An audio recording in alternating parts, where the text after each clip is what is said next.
They're working fine. Thank you very much. Marvellous sound, marvellous.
It is a magical day in the Formula One calendar. Race day at Monaco.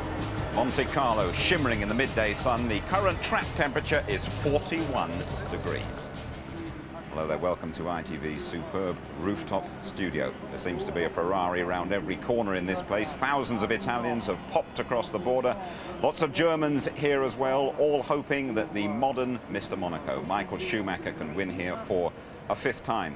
Tony Jardine, hi Tony. Schumacher has got that Ferrari on pole, but recent results, you know, they're against him, aren't they? Well, they are, and certainly if you look back to pole position, the last time pole won was in Hungary about sort of 12 races ago last year. But also, it's not over at all. Even if you're starting from the front here, people have had quite big accidents. That includes Schumacher, that includes Senna in '88 when he was leading. Worst thing for Schumacher is way out front, he needs to keep his concentration very, very high.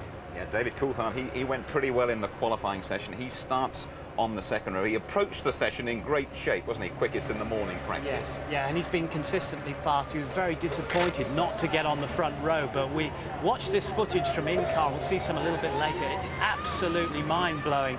So smooth yet so fast. He says he was a bit hesitant on his first run, and that cost him dearly because later on he got affected by the yellow flags and the stoppages.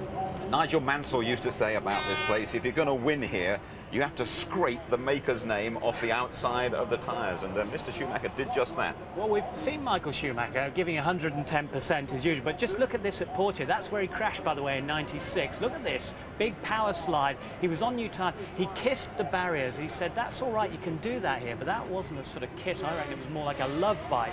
But he carried on as he got the balance of the car, scrubbed in the tyres better, and he kept on setting fastest times to really re-emphasise that pole position was here. It was his here at Monte Carlo. Absolutely, 1:19.4 in the last 10 minutes, and that's over a second quicker than Häkkinen's last year. That's pretty remarkable.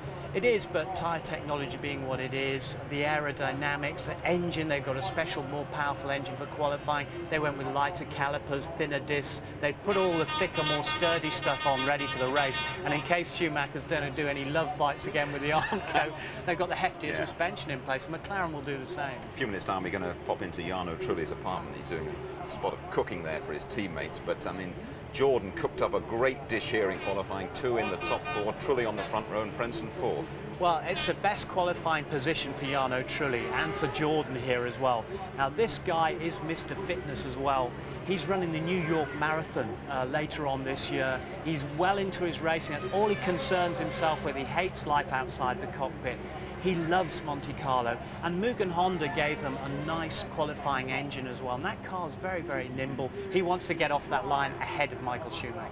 Well, Mika Häkkinen was held up by traffic. He finished a very frustrated 5th, but another former world champion, Jacques Villeneuve. I mean, you talk about Trulli running marathons. I mean, Villeneuve did a bit of the old foot slogging, didn't he? Yeah, he had to, and he wasn't happy at all because the car had let him down, and look, he has to run all the way. He keeps a big, thick, fireproof suit. He likes to wear a big, baggy suit because he doesn't like any of the seams or any of the creases hitting him when he's in the cockpit. Incredibly fit. And I was actually speaking to Danny Minogue last night at the Monaco ball, and she confirmed just how fit he is. She said he's all muscle, he's always working out in the gym, and that was Sir Richard Branson just congratulating him on his marathon run there back to the pits. That's right, and when he got in the spare car, that spare car was roasting hot as well. But let's take a look at the grid, Tony, and Schumacher and Trulli, as we've been saying, on the front row. Yeah, 25th career pole there for Michael Schumacher, but pole, as I said, not doing that well lately. Jarno Trulli best ever. David Coulthard disappointed. He hoped for the front row. Frentzen very, very upset with Irvine. Blocked him in the tunnel, he reckoned. Häkkinen, after all those blockages, just managed to get into 5th place. Barrichello, nervous car, he said. But still a very exciting grid. Alesi getting advice from Professor Prost. And Fisichella, well, he's doing quite well with a lighter car. Ralph, not so good that car, the BMW Williams through the slower corners. Herbert had a crash. He crashed in warm-up. Wirtz had a crash. And this place bites, as they all know. Salo disappointed. Button's done a brilliant job. He hasn't been in the barriers yet at all. Verstappen, De La Rosa's been in the barriers twice. Villeneuve disappointed down in 17th. No grip or downforce from those two cars. Deniz, Zonta the same thing, lack of downforce with the BAR. And then we got Marzipan and Genet at the back in the Minardis. He's going to claim you one of these days about calling him that, by the way. Listen, we saw a little piece of Monaco history here last year. The first ever Ferrari 1-2, thanks to Messrs Schumacher and Irvine. Go, go, go, go, go! And Hakkinen pulls across. Schumacher gets right up alongside him as they go. Schumacher leads. Schumacher, an absolutely sensational start. Oh, that is Damon Hill and Ralph Schumacher in the chicane. David Coulthard, they're smoking. The McLaren, the Mercedes-Benz engine smoking there on Coulthard's car. Johnny Herbert out of the race. He did well to hold that. Well done, Johnny. I mean, sheer fear, I'd imagine. Oh, here we go. Oh, that was a wow. nice move from Lacey. Is this a retirement? If it is, it'll be his third retirement in 4 races. Off comes the steering wheel. Mika Hakkinen went straight on into Mirabeau. There he is. There it is. That's he's reversing out of the escape road down into Mirabeau. No problem there. Ferrari don't need to rush this one. It all looks very smooth to me. What can stop him, Murray? Schumacher has stopped. Eddie Irvine has stopped. Coulthard is out of the race. Mika Hakkinen has got a red McLaren right up behind him. Ralph Schumacher loses it. Wham bang into the barrier. Whoa! Bang, bang, bang! And that is Barrichello. Look back for Eddie Irvine. There he is. There is the defeated Mika Hakkinen home in 3rd place. Victory for Schumacher and Ferrari in 1999. Superb. And now Michael Schumacher comes here with 4 wins out of 6. Hakkinen's won in Spain, Coulthard at Silverstone, Barrichello was quickest in the morning warm-up. Ralph Schumacher has never finished here. Giancarlo Fisichella, he scored in his last 3 Monaco outings. And Ferrari lead McLaren by 10 points in the Constructors' Championship. McLaren have a great Monaco record, though. They've won 11 times. Jordan will expect to close up on Williams and Benetton. Now, if we peep over the wall from our very impressive ITV Erie, we look down on some excellent craft down there, and in the middle of it all, James Allen and his crew ready for a little spot of jetty walking. On you go, James. Thanks, Jim. Good afternoon, everybody. Yes, this really is the place to be at Monaco, and I can tell you that boats are very much back in fashion here. They've turned away an extra 140, and the whole place is completely jammed. Most of them, particularly over there, are the kind of corporate charters, the sponsors of the teams, entertaining their chairman and their chief executives. They've all got a pretty good view of the circuit. They've also got a big diamond vision screen which they can see the racing action as well.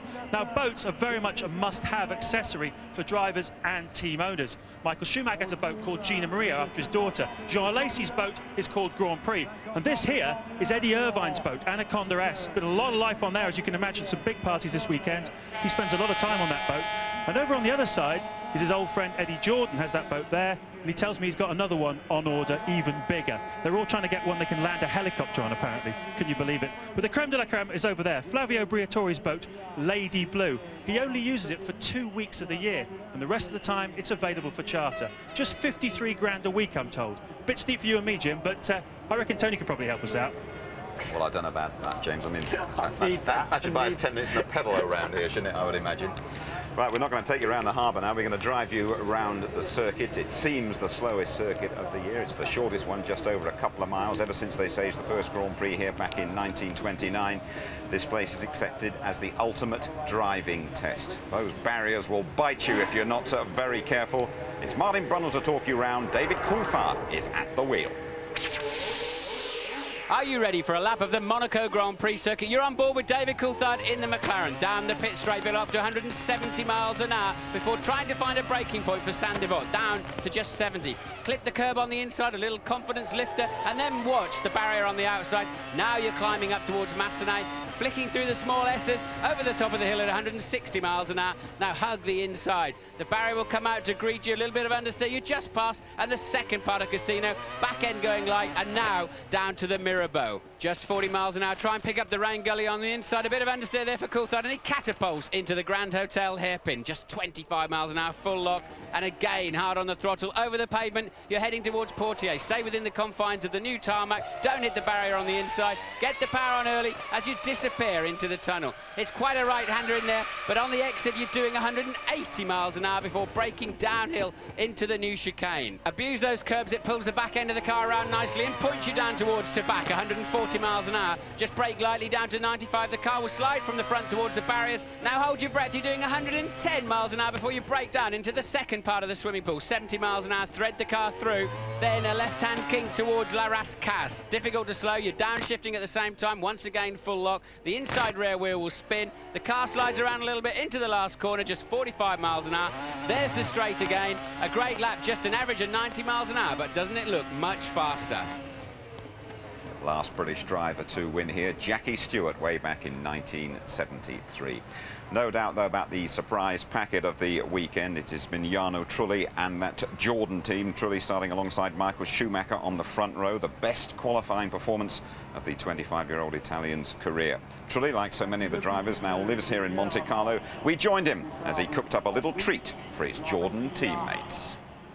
Monaco is a very small and pretty city where there is a lot of traffic, I must say, but as you can see, I live far away from the center, so it's very quiet.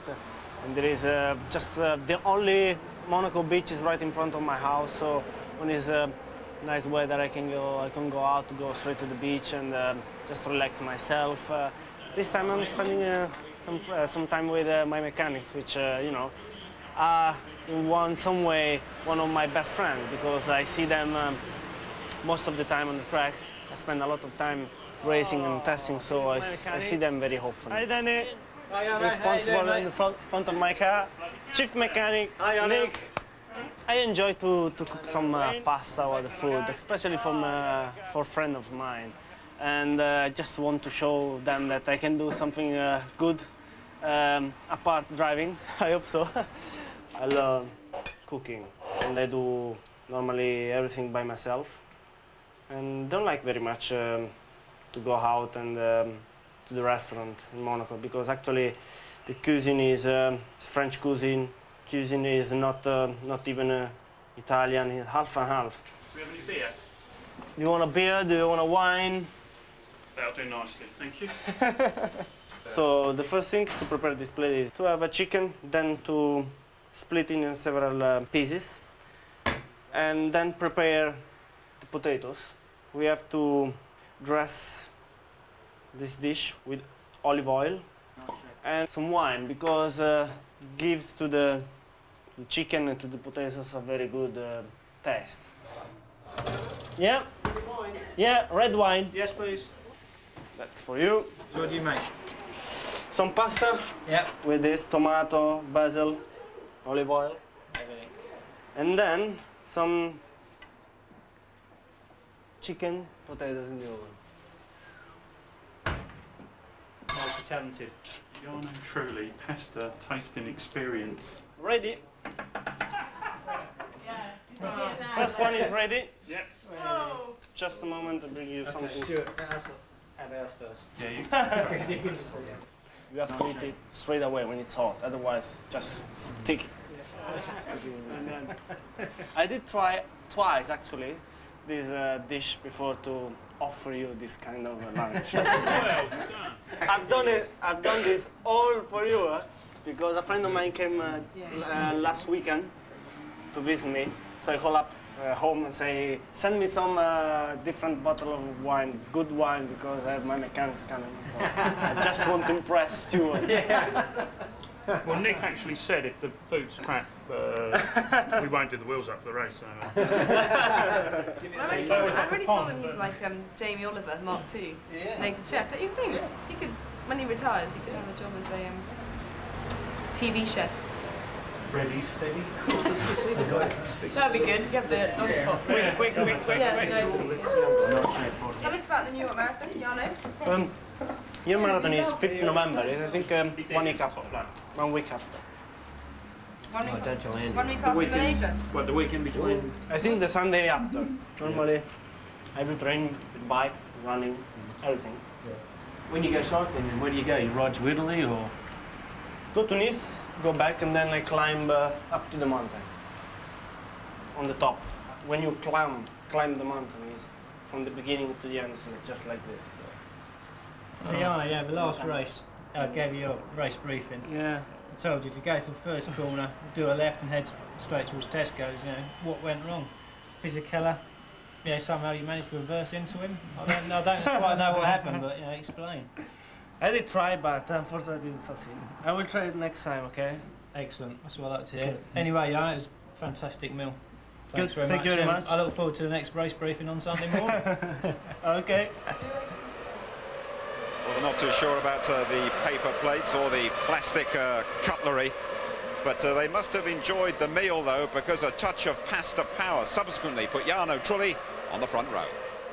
Mechanics are really nice, the guys, and you know, they are really big fun when we are working during the test. When there is a race weekend, they get always very professional, you know, concentrate on the job. And I must say that they are just like a very good friend, because I can see them every weekend, racing, testing, so they're very close to me, and I just wanted to stay to spend the day with them, a night with them, and we enjoyed ourselves, and hopefully it gave me quite a big luck for this weekend, so probably I will do it again next year. Noise you can hear behind me, one or two of the cars clearing their throats, as it were, for the start of the Monaco Grand Prix that is still just under half an hour away. What about Jarno Trulli that we saw there? It's fair to say that Jordan needs something here this weekend, Tony. Yeah, they do. The best they've had so far has been a 4th place back in '92 with De Chadris, 4th last year. The qualifying performance is very, very good indeed. Moog and Honda have done well. As I say, Nick Burrows, his chief mechanic there. You've got a fast driver who delivers fast food as well. There's a great bonding, though, between the mechanics, Dino Toso, his engineer, because they had difficulty with the setup of that car previously. They've got the car just right for Jarno, and hopefully in race trim, as it was this morning, it'd be right. He's on a good side of the track where it's very grippy off the line against Schumacher. Schumacher better watch out. It's going to be a very entertaining start. Thank you very much indeed, Tony. It's fair to say that all the noise around here on the Grand Prix weekend at Monte Carlo isn't everybody's cup of tea. A lot of the locals, you know, they head for the hills and rent out their apartments for huge mountains of francs. But don't worry about it, Les Posers, the posers, they're still here.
A tight fit in that McLaren, madam, I'm afraid. Coming up, Murray meets a British Monte Carlo winner. And who will Martin snare on his grid walk?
1988 sulla McLaren Mercedes al suo fianco abbiamo Prix che ha conquistato il quarto tempo 1:19.961.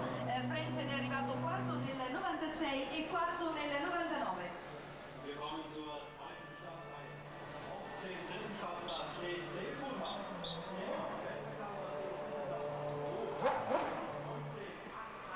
Kleine Westzeit, damit steht er auf dem dritten Startplatz. Der Guter Siege hat er auf seinem Konto. Position. Jetzt den Zeitpunkt mit 24 Punkten. Und neben ihm steht auf dem dritten Startplatz im zweiten Jordan Peugeot, im zweiten Jordan Buchenholm, da so ist es korrekt. Drei Siege hat er schon sein Konto buchen können. Seine Bestzeit ist 19,961. Der Vize-Weltmeister von 1997 ist zum jetzigen Zeitpunkt auf dem 17. Rang der Weltmeisterschaft. Yeah, no, truly, for the first time in your Formula One career, there's no cars in front of you. How's it feel? Feels good. Remind me in Formula 3 when I was starting from the pole. So it's a very good feeling, and hopefully this time I will be more lucky. Now, in a couple of the races, we've seen incidents on the first corner. What are your tactics going in there? I just want to do a very good start. If it's possible, try to be first at the first corner. Otherwise, I just want to get out from the first corner and carry on for all race. Would it be fair to say you're just hoping to finish where you'll start, to come second, you'd be pleased? I mean, to get on the podium is already a good thing for me. So we shall see, but we never know how the race goes. Best luck, Jarno. Thanks. Monaco 2000 is the 58th Grand Prix around the narrow streets of Monte Carlo. It's hot, it's cramped, it's noisy, it's dangerous and very exciting. The adrenaline pumps, you need a very high level of concentration. That has always been the case. The very best blossom and rise to the challenge, like the remarkable man who was won here 3 times and is the subject of today's Murray Meets.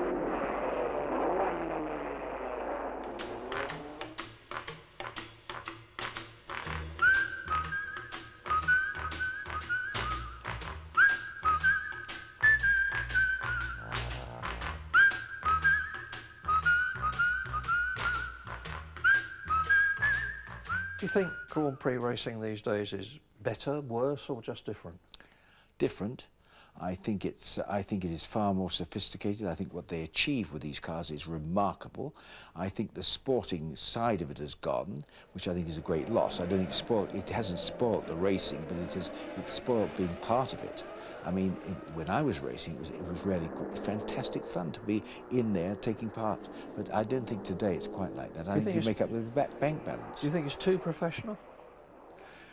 No, I think the trouble. I don't think it's too professional, and I think because it's so professional, I think it is spoiling it. Yes, I do.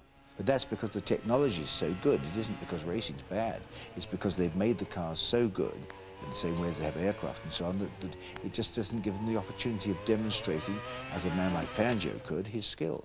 Now, what about safety? Because sadly, in your days, it was by no means unusual for 2, 3, 4 drivers a year to be killed, and thank heavens, touch wood, that just doesn't happen now. Safety has improved beyond recognition. But there are some people who think it's too safe. Well, I'm one of those, I'm afraid. I think that an important ingredient, as a driver, an important ingredient is the danger, because if you're going around a corner at 120 miles an hour and you manage to leave another man behind a yard or two, the feeling of exhilaration is enormous. If there was no danger at all, if you've got a safety net to catch you, I think that would be lessened. I think it's rather like salt and cooking. You need a bit of danger. I think the other problem, and it's much bigger than that, I think that because of the safety of the cars, now we're getting a contempt of danger, and therefore the driving, not the standards of driving, but the quality of ethics, if you like, is lessened. I mean, when you look at it, you can see that some of the best drivers in the world will push another driver off the road to 150. But that is because he doesn't think of danger. You wouldn't do that in my day. You wouldn't dare. True. No. But and one thing though, Mary, I do think that if the guys of today were racing when we were racing, I'm sure they would be just as ethical as they were, because times have changed. Yeah. Now, I was going to say, you used to race against legendary names like Ascari and the great Fangio, who was a teammate of yours. How do you rate them now with the Coulthards, the Häkkinens, the Schumachers, the Nigel Mansells of this world? In my mind, quite honestly, in each era you get a man who's outstanding. I mean, to me, Fangio was the greatest. I think probably the greatest that's ever lived as a complete driver. I think Senna probably approached him in skill. I really do. Ethically, no, but then it wasn't required in his time. You can't say the man wasn't as nice as Fangio was, because it's a different life. And I think today, you've got Michael Schumacher, who I personally believe is in a class of his own. And I don't think I think that we've got to wait till another one comes along. Sterling, thank you very much. Thank you. And to endorse what Sir Sterling said there, Schumacher in a class of his own around Monaco. He's won 4 of the last 6 here. Senna holding the all-time record of 6 wins. Look at Häkkinen and Coulthard, just 4 finishes in 13. 12 the 22 drivers, including Jarno Trulli, who we visited, have homes here. Just a couple of wins from pole in the last 8 races. Schumacher on pole today, of course. The last winner from pole, though, Häkkinen in Hungary, and that was 12 races ago. OK, Tony, let's have a quick look at what happened in warm-up this morning. Rubens Barrichello went quickest, but the Jaguar of Herbert had problems. Yeah, I mean, they've been running quite well. They're over their engine problems. But on the exit of the swimming pool here, a broadside on for Johnny Herbert. He's 11th on the grid. That's not what he needed. Of course, the damage is minimised by going in sideways as opposed to frontwards. And then Jenson Button going off. Now, he has done an exceptional job. That's only a little whoopsie, and he gets going again. He's kept it away from the barriers, unlike many drivers here. Here we have Pedro de la Rosa, the 2nd time he's had a heavy off.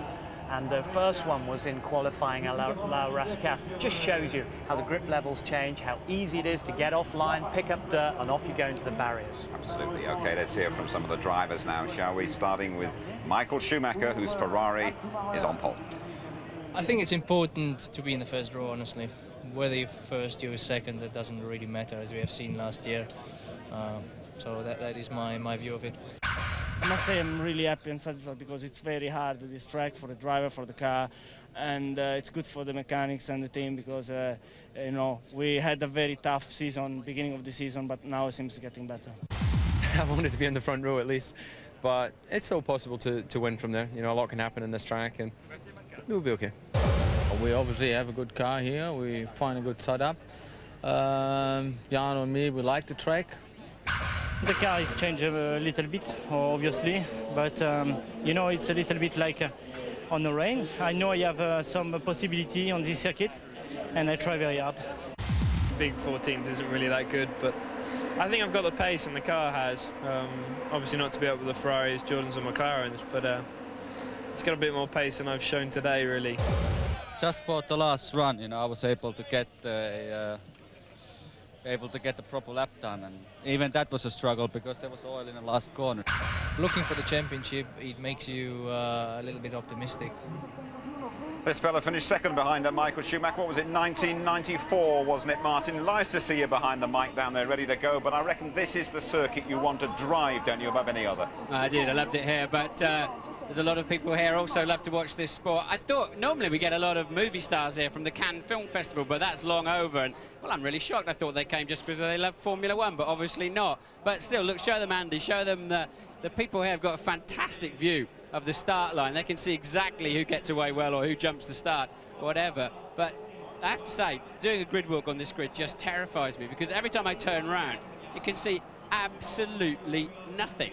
I was hoping to talk to Ryan Giggs, but he's with the Jordan team. Eddie didn't want me to because a couple of years ago I said something along the lines of, well, Ryan Giggs is the only thing in the Jordan team that can take a corner, which didn't go down very well. But I'd be pretty silly if I said that today because they're going absolutely brilliantly up here in 2nd place on the grid. Trulli's just walked off the grid, presumably to go to the toilet. You've got the Ferrari sitting here on pole of Michael Schumacher. Look, that Ferrari looks the absolute canine undercarriage, and you can't see too much of it at the moment, but Schumacher looking fantastic in that car. Let's wander down the grid, see what we can see. And here's Trulli. Trulli's back. Jarno, chance for a quick talk, ITV. So, fantastic weekend for you so far. What do you think your chances are? You're starting from the front row of the grid. Is that for the first time? Yeah, it's a very good feeling. I think I got a very big chance to be first at the first corner because we usually have a very good start, and we will see. The race is going to be very tough for everybody and very long. You think it'll be tougher mentally or physically?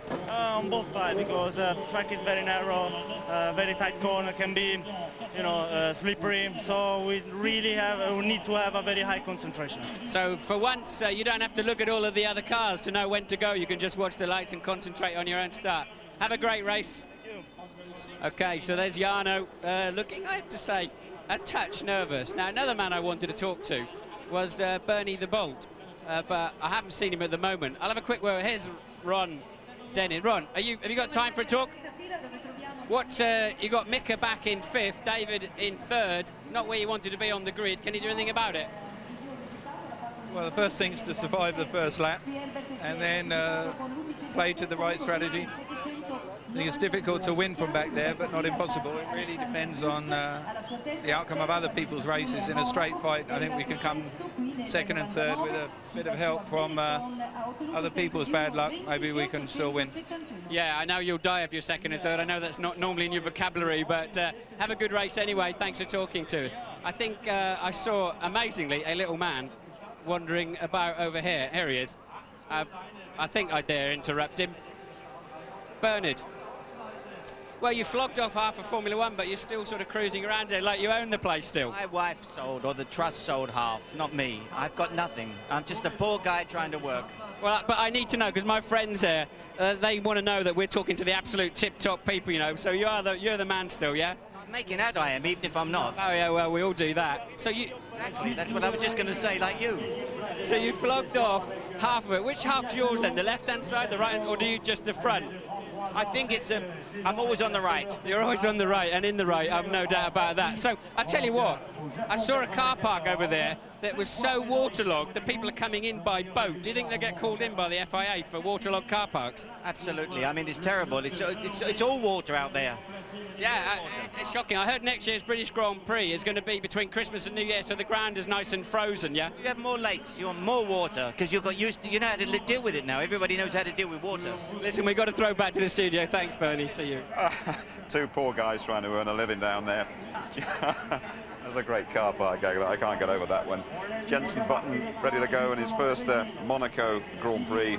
The temperature and the tension rising in that cramped pit lane as well. This from Louise Goodman. The pits are a hazardous place at any Grand Prix, but nowhere more so than here at Monaco. Look at the size of this pit lane. It's just 10 feet wide. That's half the size of the average pit lane.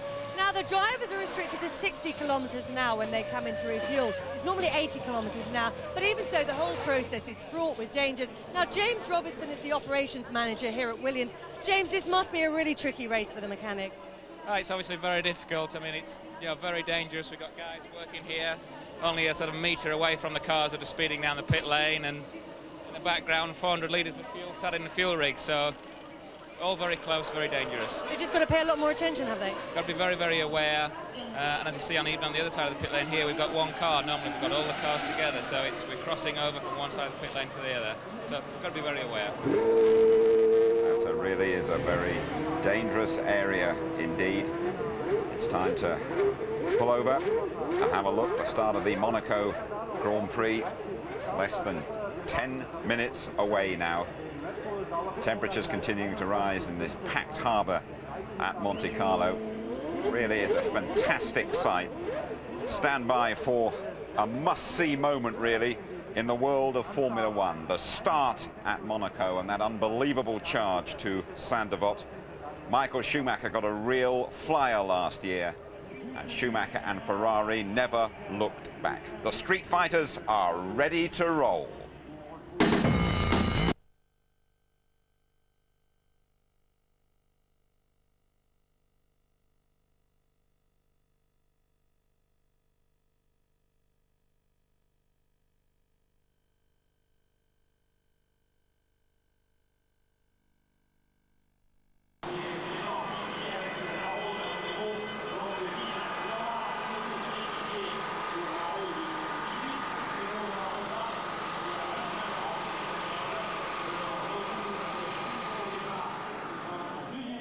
Ici à Monaco.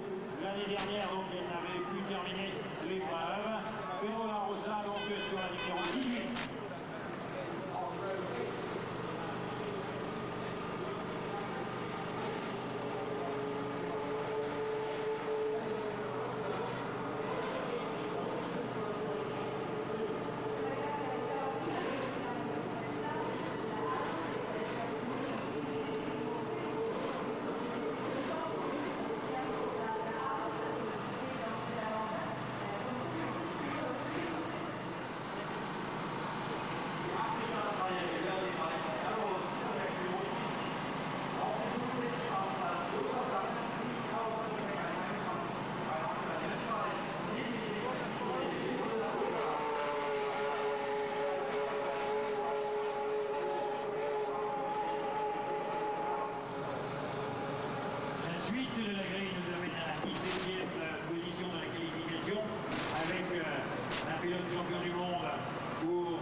champion du monde en Formule 1 en 97.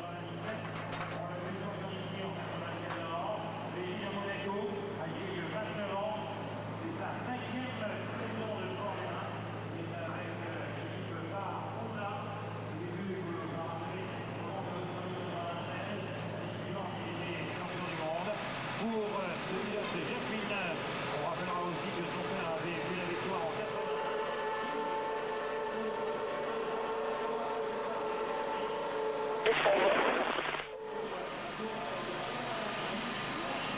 Vous voyez avec si vous l'avez vous.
This is the Monaco Grand Prix on ITV. Fortunes change on the spin of a wheel. Red 3, the Ferrari of Michael Schumacher, is the favourite number to hit the jackpot. Let's join our two high rollers, shall we? Martin Brundle, again the Royal Television Society's Sports Pundit of the Year, and Murray Walker. Afternoon, Murray. Afternoon, Jim. Well, this is Monaco as I remember it because it's 2 weeks later this year, and just look at that fabulous picture. The sun is shining, the sky is blue, it's hot, hot, hot. There's fantastic tension here, and like the punters at the Monaco Casino, I am looking for a miracle here in the very near future. The miracle will be if they all get round that first corner at the bottom left of the map on your screens, to the left of the letter F, because that is the notorious Saint-Devant that you are looking at now. Soon 22 cars will be arriving at that in one solid lump with 800 horsepower propelling each of them. It's a very different grid this year. Michael Schumacher up front for the 25th time in his career, but next to him Jarno Trulli, and behind Jarno Trulli in the second Jordan is Heinz-Harald Frentzen, as we look at His Serene Highness there hearing the Monaco national anthem.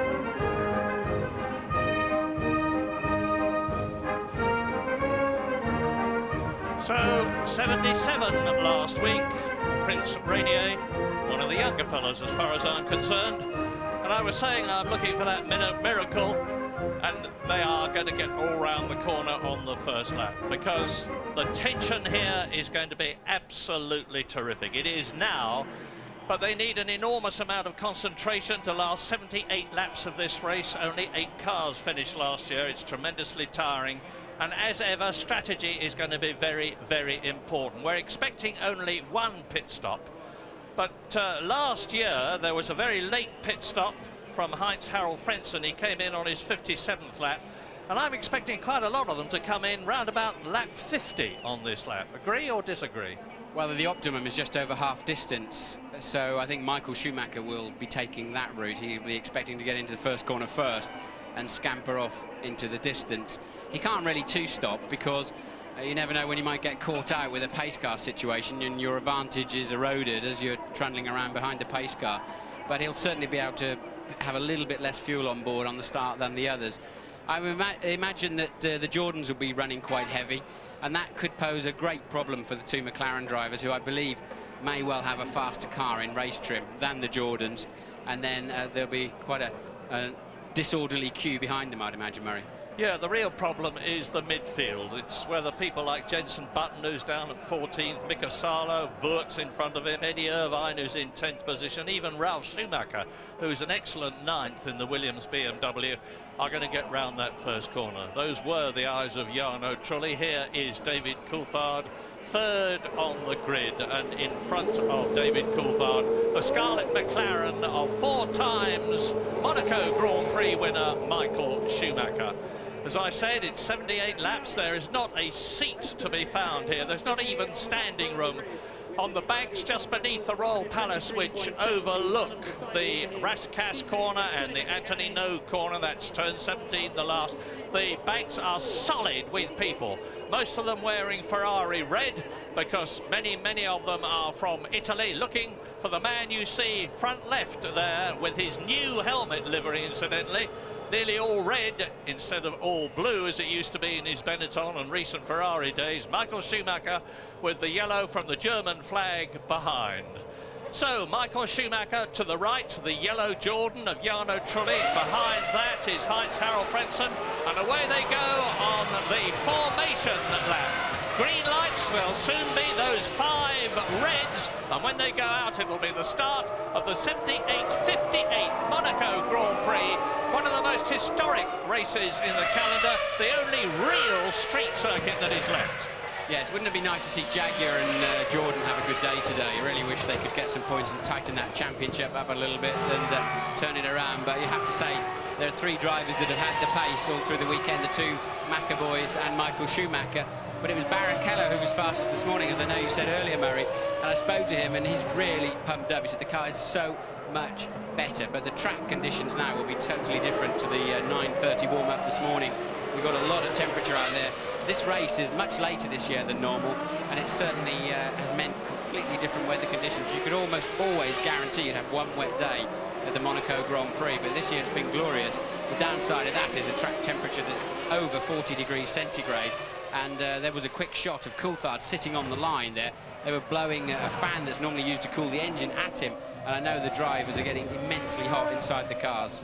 Well, they've exited the unique feature of Monaco, and that is the tunnel underneath the Grand Hotel, which replaced the old, original, much shorter tunnel. And Diniz has just left the line here in the Sauber, so he's the best part of a lap behind. Now, he's got to get to the back of the grid before the light procedure starts, otherwise he must go down the pit lane. Yeah, he won't be able, as they can if they start a bit earlier than that, to be able to take up his original position, which was 19th on the grid. That's where he qualified. He'll have to start from the back. I think he'll be all right, actually, because they're threading their way round the Rascasse now and into turn 16 and 17, the last on the circuit lap. Yes, on a circuit like this, it's very slow, relatively speaking, just a 90-mile-an-hour average, plus the temperature of the day we've been talking about as Michael Schumacher comes past our commentary box window here to take up his position. You get a lot of heat soak, and it can give you vapour in the fuel system, and that's probably why Diniz's car wouldn't start. Well, now, it's going to last about an hour and 40 minutes, this race. They're going to be changing gear about every 2.5 seconds. Just think of that. Michael Schumacher's speed average over his pole position lap was 95 miles an hour around this circuit. Quite amazing. Yes, and if you remember last year here, the 2 Ferraris on the right-hand side of the grid, your left, their right, absolutely scamped. And somebody, it's a Benetton, I think, down there, has stalled the engine. So that must be Wurtz, I would imagine, stalled the engine. So that will be a restart situation, Murray. They'll have to restart, and Wurtz will have to stay at the back of the grid. It's Alexander Wurtz. He's 12th in position. You see the orange lights flashing there. That means the start, which didn't happen, has been aborted, if you follow me. And that will not be at all welcome. They're going to have to do another lap. Yes, and we've got some very, very hot Formula 1 cars sitting on the grid now. They were sitting there a good half-minute, a slow lap round. So, as I was talking about, a lot of heat soak now coming up into the engines. That can cause problems. And I remember vividly the time when Michael Schumacher stalled his Ferrari on the grid and when he was in pole position. So out come the mechanics, out come the trolleys, out come the starter motors, the electric starter motors, and the tension ebbs just a little. Yes, look, they're putting the fans on the McLaren. They know what they've got to do to get rid of that heat. And the mechanics, having just dragged all of the equipment back to their garage, they've now got to go back. And the restart procedure, Ferrari, of course, they're at the sharp end of the grid, which is at the extreme opposite end to where their garage is. So Ferrari with a big job to do to get back there and sort Michael Schumacher's car out. I wonder what's going through Michael's mind at the moment, because there is a precedent for this where Schumacher in pole position, as I just said, stalled on the grid and they had to abort the start, and he had to start from the back, as Alexander Wurz will have to. And Wurz is not going to be a very popular man on the grid for all the trouble he has caused. He's in enough trouble already. That's the dry ice going into the pods from the Ferrari and the other cars to try and keep those radiators cool, to stop the heat, so-called, to reduce it to the minimum that Martin was telling you about. Wurz, as I was just saying, is under duress. He's having a very difficult time to keep his place in the Benetton team, and this won't help him. Well, what will happen now is that lap they've done will count as part of the race. Obviously, there'll be one less racing lap now, but this is a great chance for us to take a break.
Restart is going to be in 1 minute's time. When I say the restart, I mean of the formation lap. Yes, 14:08 local time. We think they're preparing Wurz's spare car in the pits because it seems as if the car was actually smoking. You can see the gap down there. It's gone now where Wurz's car was. We think it was smoking as he came to the line, engine smoke. So Wurz, I think, will have to start from the pit lane. No cost to him now. He would have had to start last anyway. So Wurz will start from the pit lane once the pack has gone. And remember, it's not going to be a 78-lap race now. It's going to be a 77-lap race. Hand clutches for the majority of the drivers. Some of them are using a full clutch still. Michael Schumacher went back to Fiorano in Italy on Friday when everybody else was having a rest day to practice his starts, to make sure in a situation where they're not allowed to practice starts at Monaco that he would be really ready for it when the lights go out here. Yes, They look like they're struggling to get Burtz's car done in time.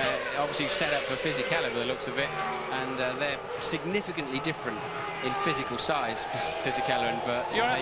They may struggle to get that car ready to join the start. You're absolutely right. I did my usual check on who's got the spare cars. A lot of the teams here have got 4 cars. McLaren and Ferrari, Jaguar have got 4 cars, and so have Prost, but Benetton have not.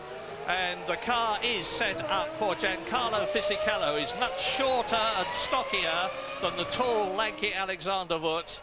It normally takes them about 12 minutes to change the car, to change the pedals, to change the seats, to change the safety belts and everything else that they have to do.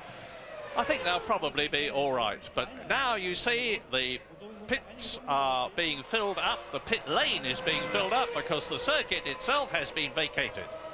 Well, the Italians call the spare car the muletto, the mule, I guess. But I'm not quite sure why we all call it the T-car. I didn't know that once, and I can't remember now. You would throw that one at me. It's training. It's the training car. That's the one, is it? The training car, Good. Martin. Yes. Sorry to drop that hot potato on you. I was ready for it, actually, because somebody asked me exactly the same question yesterday. They also asked me why... No, I won't tell you that now.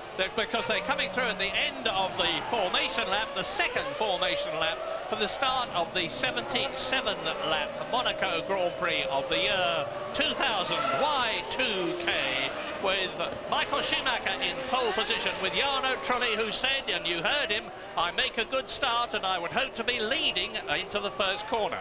Yes, but I think Trulli was nervous in the press conference straight after his front row qualifying yesterday. I thought he was nervous when I spoke to him, and the last thing he needed was a false start, because that's the period of time where it's most difficult to keep yourself under control. Yeah, and this is Michael Schumacher's 133rd Grand Prix. He has won 39 of them, only 2 less than the great Ayrton Senna, whose points total he has already succeeded beaten to become the 2nd highest in history. And the Monaco Grand Prix is...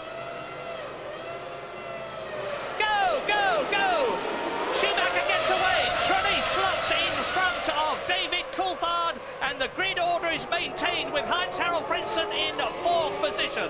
But Mika Häkkinen is still in 5th position, so there is no change as they climb up to the Hotel de Paris, round Massenet, the left-hander, through Casino Square. Yes, everybody got away very poorly, and I'm not surprised. The red light was on for so long there. The red light seemed to be forever going out, and I'm sure all the drivers were champing at the bit there. It's unusual. Normally it's just over 3 seconds and it's away. And there's Häkkinen making a good move on Frentzen. Red flag. Well, I think the computer is out, Murray. I think that's probably why it's a red flag. Well, there's no data come up. They've gone... Oh, look at that.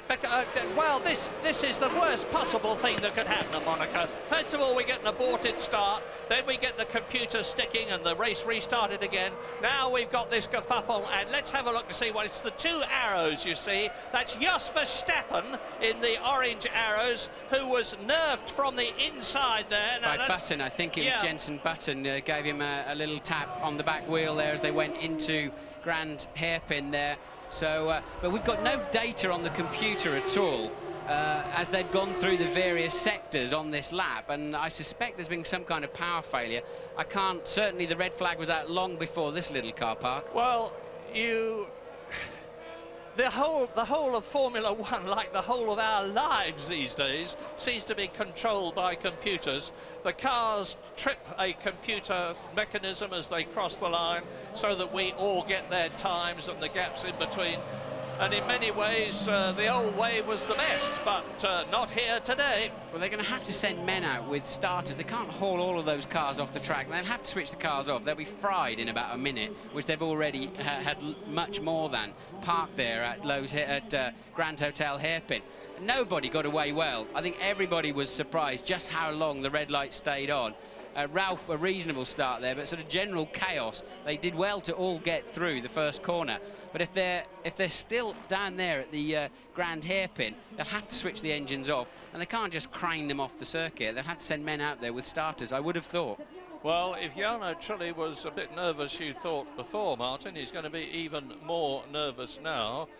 As we look at him sitting in the Jordan in the 2nd position on the grid. Michael Schumacher, of course, has been there, done that, whatever it is in Formula One.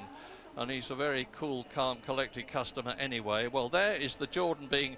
This is the third time that a Jordan has been involved in a real happening this year, because Pedro de la Rosa went into the barrier very heavily this morning. That looks a bit like an Arrows to me, but here's the car park that we were talking about, and they've switched them all off.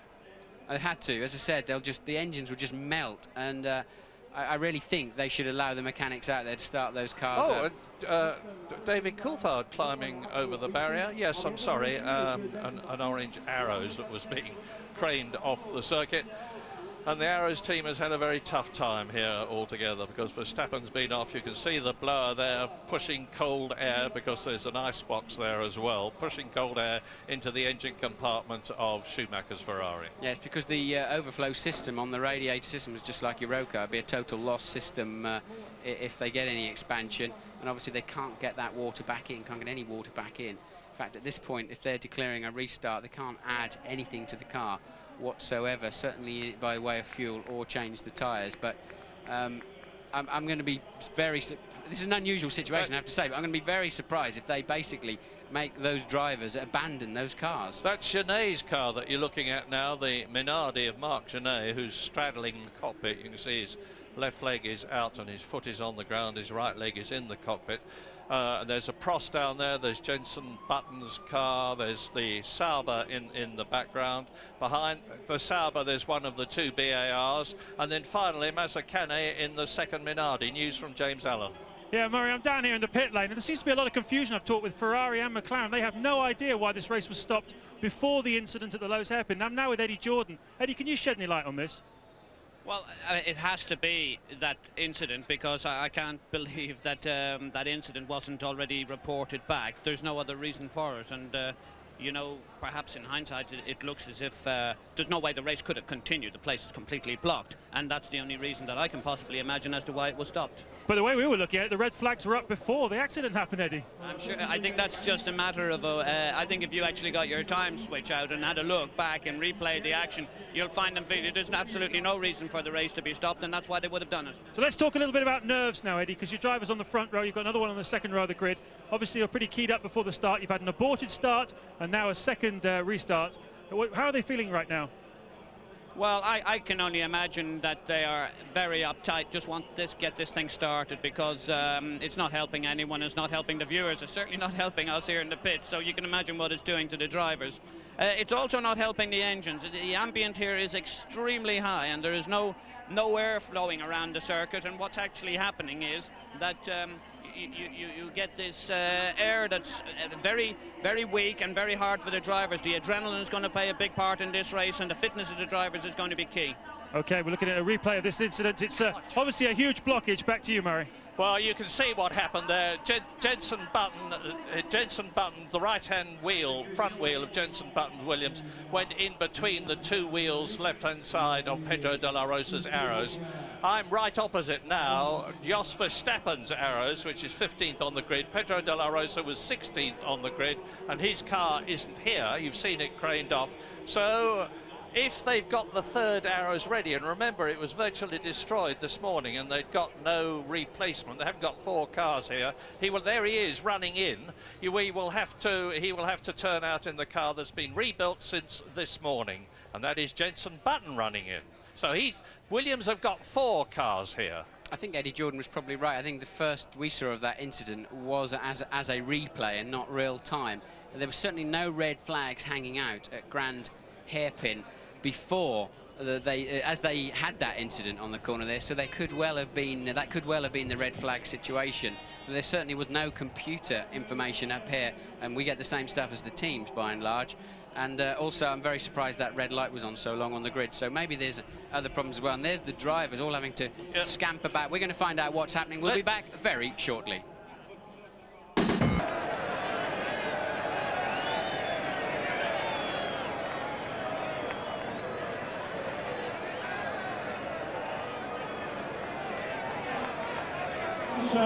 Le long donc des pieds pour venir retrouver la ligne de départ pour 4 pilotes.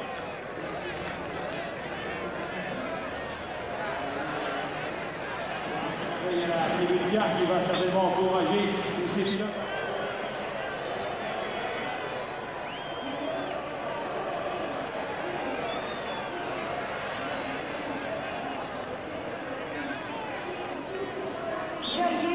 ha fatto sotto questo sole è un destino, è un gran premio podistico per il povero Villeneuve.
And you're back with us. That they're still recovering the arrows there. Many of the drivers have been running back to the pits, as you saw just as you were leaving us. Now this is covered under Article 156 of the regulations. There's 3 types of race stoppage really, and this is case A. Less than 2 full laps have been completed, and if the race can be restarted, then the following applies. The original start shall be deemed null and void. The length of the restarted race will be the full original race distance. Drivers who are eligible to take part in that race can start either in their race car or their T car. And this is an interesting one, any driver who was forced to start from the back of the grid or the pit lane during the original start may start from his original grid position, which puts Wirtz back on the grid effectively. And well, it goes on. There's more details. Funny sort of justice. Yeah, but you've got to have rules. You've got to have a procedure. I mean, it all looks a bit of a fiasco at the moment, but there is a way of channeling this back in to try to become a motor race. But it's certainly struggling at the moment, isn't it? Here they are running back, and in the lead is Pedro Diniz. Behind him is Ricardo Zonta. And he's going up the inside, look. Yeah, and also out there are Nick Heidfeld, the Prost driver. Jenson Button is already home. Pedro Diniz, as you see, is across the track into the crowd. And now they've got to get back into the pit lane. David Coulthard was out of his car very quickly indeed and taken his helmet off to cool down, no doubt. As Alexander Wirtz there in the spare Benetton, I expect, is waiting ready to come out of the pit lane to start from his original position, having aborted the first one. And that's 12th position. Louise Goodman. Yeah, I'm down with James Robinson down at Williams. James, did Jenson say anything to you after that incident? No, he didn't. Obviously, he was straight out of the car from what we could see, and he's just trying to get back. Obviously, he's just got in a spare car, but the pit lane technically is closed, so we're going to see if we can get him out or not. Probably won't. Bit of a tricky situation for him to have to deal with for such an inexperienced driver. Do you think this is going to affect him? Is it going to rattle him? Have to wait and see. Thanks, James. I don't think it's going to rattle him. He's the most mature, calm, laid-back chap of 20 years old that I've ever met in my life. Most of the situations that Jenson is coming up against now are new to him because this is very much his first season in Formula One, and a very distinguished season it's been so far. This is only his 7th Grand Prix, and he has scored in 2 of them. And this is his first street race in Formula One, and he's been performing extremely well already. He's only starting 14th on the grid, admittedly, out of 22, but he had all sorts of problems, as did most of them, because congestion is one of the big problems at Monaco. You've heard us talking about how difficult it is to get past cars, and James Allen is there in the pits. Situations like this, Murray, sometimes give rise to the funniest little things. All the sort of glamour and the glitz and the build-up that we always have at the build-up to the Grand Prix. And now we've had an aborted start. And one of the funniest things I've seen for a long time, there's one portable toilet at the end of the pit lane. Michael Schumacher decided immediately upon rejoining the grid, he wanted to go to it. And shortly afterwards, Mika Häkkinen and Ralf Schumacher arrived and had to stand in an orderly queue while Michael sped to Penny and then they all came back out again. It's a very, very strange day down here in the pits. So the Germans got to the loo as well, first of all. And David Coulthard is sitting as Scotland's representative in the McLaren. He's taking care of that problem, I presume. Yes, Coulthard wiping his face. Obviously, the beads of sweat, they come down and they're salty, obviously, as you all know, and get in your eyes, and it's the last thing you need when you're driving around here. But so this, I sort of tend to disagree with you, Murray, that Jensen won't be fazed by this. This is a third start for a difficult Grand Prix. He's caused one of the restarts with tripping over the arrows, but it's so easy to do down there in that hairpin. And a little bit of massage to the neck there of one of the Prost drivers. It's Nick. I think it looks like John Alesi from the bulky build. And it looks to me as though he's got a problem, and Alesi's starting 7th on the grid. It's just a bit of relaxation stuff, I think. It is, John Alesi. Incidentally, it gives me the opportunity to say, as I said in qualifying yesterday, that there's a pretty fraught situation at the Prost organisation, because their technical chief, Alan Jenkins, has left, and the entente cordiale is not at all cordial. There's a very fraught atmosphere there. But to their credit, as a result of, ironically, something that Alan Jenkins found out in the aerodynamics area, the Prost is going very much better here than it has in the past. And Alesi has benefited that, 7th on the grid. Yes, Alesi going extremely well. Jarno Trulli, 2nd on the grid. He's already started this race, or thought he'd started it in the formation lap 1, formation lap 2. 3rd time lucky, we hope. The race restarting in 5 minutes' time, if all goes well. Yes, 31 minutes past the hour, the race will start, and it's a good chance for us to take another break so you can see more racing action later on.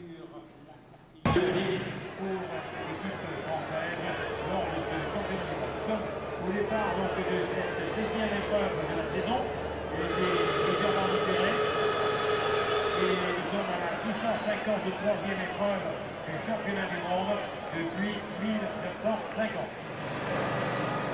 Je voulais donc vérifier pour le suivi de la saison du contre-tour.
Alors, puisque nous avons effectué moins de 2 tours à chaque départ, la distance donc prévue de 78 tours est observée.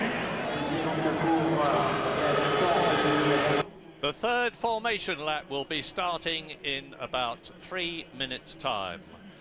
And one team in particular then is going to be extremely worried, and that is the Jaguar team, who have had a lot of start problems due to clutch problems in previous Grand Prix.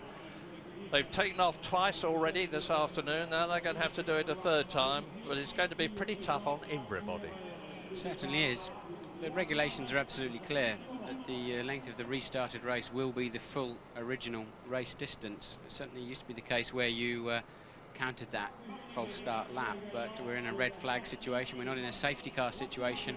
Obviously, there was no point. You saw for yourselves, the safety car itself got blocked behind the little traffic jam. But just to remind you, this race restarts, the restart procedure is at 31 minutes past the hour. And it is now 29 minutes past the hour. 29 minutes past 2 in Monaco. 29 minutes past 1 in Great Britain, 29 minutes past something else in the many other parts of the world, India, Pakistan, Australia, New Zealand, Canada, that are listening to us at the present moment, not to mention Malaysia, which we're looking forward to going to for the last Grand Prix of the year. Well, the spectators, and there are thousands and thousands, must be a record crowd here at Monaco. I have never seen the place as full as it is now. I've been coming here for a good few years.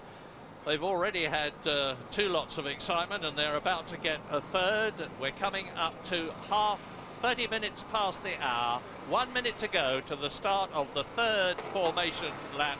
And please, everybody, join me in keeping your fingers crossed. We all desperately want to get this Monaco Grand Prix, the 58th of these great street races, on the road, quite literally. The last time I can remember 3 starts to a Grand Prix, I caused both the restarts in 1987. Well, Austria 87. I had a coming together with Eddie Cheever on the first one and a suspension failure on the second one. But I was saying to myself, what a hooligan that fellow Brundle is. I can't imagine what you used to say about me, Murray, when I couldn't hear you when I was down on the track. I dread to think. No, that was a very tricky one. Well, let's hope it doesn't happen again. 14, 30, 34, 35, 36, 37. We're coming up to 31 when Michael Schumacher will let in the hand clutch, and away will go the Ferrari to lead the rest round. Well, if you thought it looked a bit skinny down the far end of the grid there, that's because we're expecting Wirtz and Button at least to be starting from the pit lane, and Denitz probably not even in the race at all. Because we've seen his car parked down at the station hairpin. Away goes Schumacher. Well, he's had some practice starts here today to add to those he's had in Fiorano on Friday. Yes, I think if Michael starts like that for the real thing, he'll be in 4th place by the first corner, but obviously he will not. He just wanted to get some temperature and into those rear tires. It's your best chance when you're pulling away to actually generate some temperature. But we think Della Rosa is also not starting the race. So let's remind ourselves what did happen when we thought the race had started. Michael Schumacher kept his first place as he went into Saint-Devote. Jarno Trulli did make a good start, but not as good as Schumacher. He was in 2nd place. David Coulthard did not lose a place, nor did Frentzen, and Mika Häkkinen was still in 5th place. So some of them, and that's Alexander Wirtz in the Benetton, the man who caused all the trouble in the first place, and he is going to be starting from the pit lane. That means to say that he will have to wait until all the other 21 cars and drivers have passed him before he can accelerate away up towards Saint-Devote. This is the famous chicane outside the tunnel. It's where Wirtz went off a couple of years ago. We got that fantastic shot of his nose of the Benetton harpooning the bales between him and the Armco barrier. There is Barrichello, there is Alesi, there is Fisichella, that is Ralf Schumacher. Eddie Irvine is starting 10th on the grid. His teammate Johnny Herbert will be 11th. They're coming down to the Rascasse underneath the red bridge. Then there's a little curving right, that's Jenson Button sitting. He's going to be starting from the pit lane as well. You heard what James Robertson said to Louise Goodman, and the mechanics finally tightened down the side pod on Jenson Button's Williams BMW as Michael Schumacher. Now fingers crossed, everybody, fingers crossed. We must get the Monaco Grand Prix away this 3rd time. Schumacher pole position, Jarno Trulli 2nd on the grid. The silver and black McLaren behind Schumacher is David Coulthard. Yes, and these clutches are just about the size of your fist now on a Formula 1 car. They're not really designed for a lot of restarts. This is putting them absolutely on the limit. 1 light and 2 and 3 and 4 and 5 and... Come on, out! Go! Schumacher good again! Trulli good again! And Frentzen Decent slots in front of Häkkinen, so the grid positions have been maintained. Are they going to get round Sandermont? Yes, I think they are. Schumacher leads. Trulli, Coulthard, Frentzen, Mika Häkkinen into Massenet, into the Casino Square. Now they're coming up to the point where we had problems at the station hairpin. They turn into the Mirabeau, drop down towards the station hairpin, and this is it. Yes, Ralf Schumacher, the main mover there. Ralf Schumacher getting a good start for the second time, and I think he has catapulted past John Alesi. Barrichello there behind Alesi, so Barrichello a poor start. Yeah, Barrichello only qualified 6th on the grid. He's been passed by the mercurial Jean Alesi in the frost. Up into 6th position, a potential points position, but we've still got 77 laps and a bit to go as they come down to the chicane for the first time with Michael Schumacher in the lead. Jarno Trulli is still there. David Coulthard treading on his gearbox, and they stream through. Absolutely critical this into the swimming pool section. They approach it at some 100 miles an hour. And this is the Rascasse, and look at the gap already between Schumacher and Trulli. Yes, critical there for Michael Schumacher. He needed Jarno Trulli to get away in front of Coulthard. That's going to give Schumacher such a breathing space, unless Coulthard can do something about Trulli in these early laps. Otherwise, you just settle into a rhythm. But he's got to take such a risk to get past him. He needs the championship points, but he also needs to try and win this motor race. And he's got to keep some pressure on Michael Schumacher if he can. And look at the lead Schumacher's got. Yeah, the worry man is Mika Häkkinen. Worry because he's worried. He's in 5th position. He did not make up any places at the start. Look, he's still locked in behind Heinz-Harald Frentzen as Schumacher leads and is increasing the gap between himself and Jarno Trulli. And Mika Häkkinen is looking all the time as he comes down to the station hairpin for a way round Heinz-Harald Frentzen as... And if he does that too many times, he'll lose his nose cone, Murray, and then he'll be half a minute behind when he stops to have that change, or worse still, lose a front wishbone. So Häkkinen there having a bit of a wild stab up the inside of Frentzen having nothing of it into the hairpin there, and it's so difficult. You've got to be so focused on your piece of road that staring in your mirrors through there, watching out for people trying to overtake you, is just not on the agenda. And Ralf Schumacher is in 6th position. Jenson Button, who started in the pit lane, is in 19th position. And there is Eddie Irvine in the Jaguar, who has been passed by his teammate, Johnny Herbert. Johnny Herbert was 11th on the grid behind Irvine. He's now 10th in the race ahead of Eddie Irvine. So, there is Trulli, there is Coulthard, and Michael Schumacher is disappearing from sight as they go through. But it's very, very close behind them. Michael Schumacher, as Häkkinen is looking again, and Frentzen coming up towards Sandermont. But the German, Heinz-Harald Frentzen, and the Jordan Mugen, which is going so well here, knows this course very well indeed. He lives in Monaco, as does Mika Häkkinen, and he knows that if he places his car correctly, it's going to be virtually impossible for the Finn to get by. And now Mika Häkkinen is 5 seconds behind Schumacher. Yes, possibly Häkkinen's car's a little bit lighter to try and get him through the traffic early on. But one thing's for sure, he's certainly got a faster car and he can't do anything with it at the moment. I was wrong about Denitz not starting. He's in 14th place. But Button and Wirtz did start from the pit lane, then 18th and 19th, as you've already said, Murray. And De La Rosa is the only one actually not in the race. So 21 runners at the moment. Through the tunnel, into the chicane, there is Ralf Schumacher. And you can see the gap between himself and Mika Häkkinen, and it's not very much.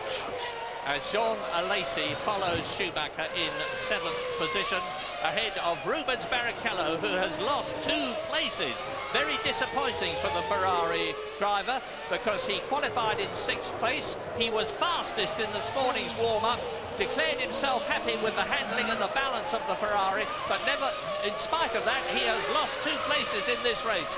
And losing them is not too difficult. Getting them back is mighty difficult. Yes, just to remind you why Häkkinen's down there. He had a poor first run in qualifying, and then traffic really for the next 2, and a fairly mediocre last effort, still struggling a little bit with traffic. So Häkkinen lucky in a way to qualify 5th, but it's compromised his afternoon. And look, Michael Schumacher, as we thought, scampering away, a well over 3.5 second lead already. And remember, Michael Schumacher's already won 4 of the 6 races this year, with the declared objective of taking Ferrari back to the top in terms of winning the Drivers' Championship.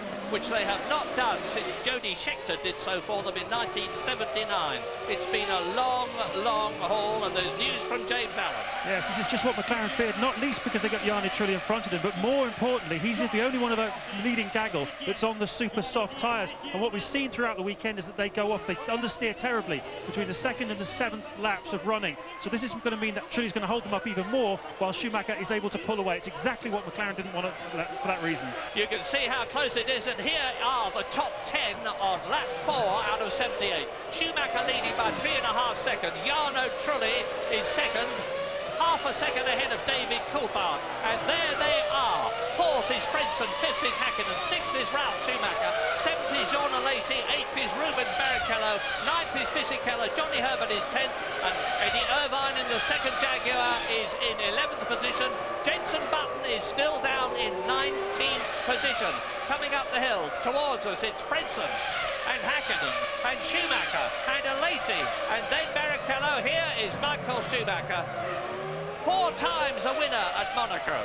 Yes, and his car's been so reliable. When you think back, other than that brake problem in Silverstone last year, I think the last time Michael Schumacher's car failed him and had any kind of engine blow-up was in Melbourne 1998. So we know he's got a super reliable car. We also know that Jordans tend to run a very big fuel tank, and they tend to run very long. So they're sitting quite pretty at the moment. Häkkinen, if anything, just falling slightly away from Frentzen. Don't know if he made a mistake on the last lap, but Häkkinen not exactly carrying Frentzen. He's 9/10 of a second down. Well, Frentzen was 4th last year, and he came in on lap 57. Here he is coming towards us.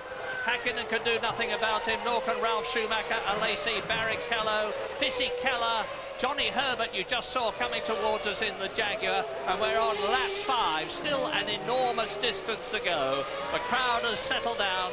It's very hot indeed. As I talk to you, the track temperature remains at 40 degrees as the leaders round the Rascasse.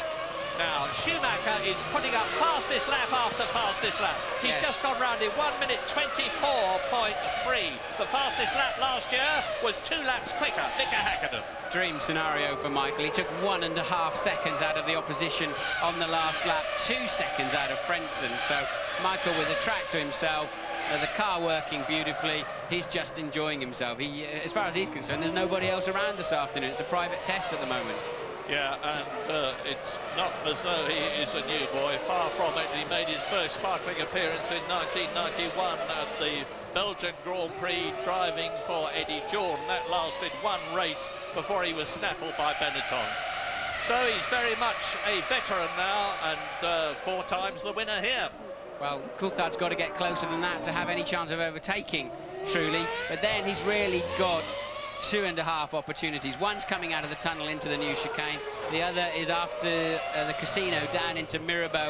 If Trulli's got to wear Trulli down, or you can have a very wild stab up the inside into Grand Hairpin, but there's a good 50-50 chance that one will end in tears. Michael Schumacher nearly 6 seconds ahead of the yellow Jordan there of Jarno Trulli. You can see how close David Coulthard is, but then Frentzen is 3.5 seconds behind Coulthard's McLaren. Out of the Antonino corner, up towards Sandevot they come.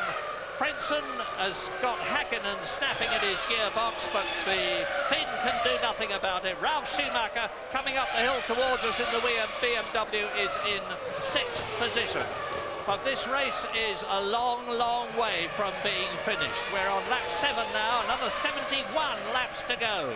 Yes, Coulthard wasn't able to run this car in the warm-up. It failed, so he had to run in the T car. And he was still making adjustments to it on the grid, even after the reconnaissance laps to go round to the grid. So it seems to be working well, but obviously he can't move with the Jordan in front of him. Now, this is the sort of drive I've been waiting for a long time to see Jarno Trulli have the opportunity to have. He was absolutely brilliant in karts. He went straight from karts to Formula 3, and he was the German Formula 3 champion, which may seem a bit odd for an Italian, but that was the series he was driving, and there's Michael Schumacher leading. And Jarno Trulli won the German championship and then went up to the Minardi team. He actually led the Austrian Grand Prix 3 years ago in one of his first drives for the Prost team, and now he's in a car that can at minimum give him second position if he stays where he is. But I'm also asking myself, how much longer can the two Ferraris go on being as reliable as they have been? As you heard from Martin, it's over 30 races since Michael Schumacher went out with any kind of a mechanical function. Yes, now McLaren have to get their thinking caps on, because it's clear, whilst they've got faster cars than the Jordans at this stage of the race, they have not got enough extra speed to just breeze past them. So now what they're going to have to do is change their strategy and find a gap in the back markers. And this is assuming the Jordan drivers don't make a mistake, but they're both young, strong and very fit. So they're going to have to find a gap in the traffic where they can stop their man early, give him some free air, and see if they can leapfrog the Jordans that way. Because, as I said, unless Coulthard can pressurise truly into some kind of error, he's not got enough traction or straight line speed to simply breeze past. Which is the sort of thing that happened in the Ferrari team last year. They finished first and second last year. Michael Schumacher won in 1999. His teammate Eddie Irvine was second. And it was largely thanks to the fact that Ross Brawn, the Ferrari technical chief, changed Eddie Irvine's strategy during the race, and he was the only one of the top 6 who stopped twice, because he came in as late as lap 56, and as a result of that, and the fact that Mika Häkkinen had a problem at the Mirabeau and stopped and had to get back onto the track again, Eddie Irvine finished in second position. So there is the Jordan, followed by the McLaren, and that is Ralf Schumacher. So Frentzen and Häkkinen up the hill towards the Macedon. Yes, yet another new fastest lap of the race as Michael Schumacher extends his lead, as you saw, to 8.4 seconds after just 8 laps. That means he's going to be, if the McLarens can't spring it, means Michael's going to be, assuming he's on a one-stopper, which I'd be very surprised if he's not, then he's going to be cruising up behind this lot at some point later in the afternoon. Well, I worked it out earlier on that we could expect the leader, who I was expected to be Michael Schumacher, to lap the last man, who at the present moment is Nick Heidfeld, after about 21 laps. Now, we're on lap 8 at the present moment. There was roughly a 4-second gap between the fastest and the slowest in the warm-up, the half-hour warm-up this morning. And now you can see that Michael Schumacher is carving his way through the field. Just the one retirement so far, Pedro de la Rosa in the Arrows, who actually did not get away. You're on board with David Coulthard. You're running third in this Grand Prix this afternoon. And as you can see, all he's got is a face full of Jordan rear wing. And what would be so easy for Coulthard to do is on a corner like he's just gone round, just to clump the barrier, just turn in a fraction too early while you're slightly unsighted, and it'll just spin you around and pendulum around, and it's so easy to do when you're focused on the car ahead of you. And this is a perfect indication of the fact that it is of paramount importance to qualify well at Monaco. If you qualify well and get a good start, you get the situation that we've got now, because the pole position man is leading. The man who was second on the grid is second. The man who was third on the grid is third. The man who was fourth on the grid, and it's him, Heinz-Harald Frentzen, is fourth, and Mika Häkkinen is fifth, as we ride with David Coulthard chasing Jarno Trulli into the Portier, where Senna went off in 1988, into the tunnel and through the tunnel, and they go through this tunnel and exit it at over 160, building up to 180 miles an hour, as Jos Verstappen exits the tunnel and goes across the chicane. Yes, I was just about to say, amazingly, from the middle of the pack, Jos Verstappen's just done the fastest time of anybody in the race through the midsection. Now I know why. He basically leapt across the chicane. He may or may not get penalised. The stewards will have a look and see if he got some kind of advantage, either made a place or retained a place by doing that, and I don't think Verstappen will have a problem on that one. No, I don't think so. He was 2 seconds ahead of Deniz in the Sauber, who is in 14th position. So lap 11, we're exactly 1/7 of the way through the Monaco Grand Prix. Schumacher's now leading by nearly 11 seconds with another fastest lap. Lap after lap, Michael Schumacher is extending his lead over Jarno Trulli. There is the Jordan, followed by David Coulthard's McLaren.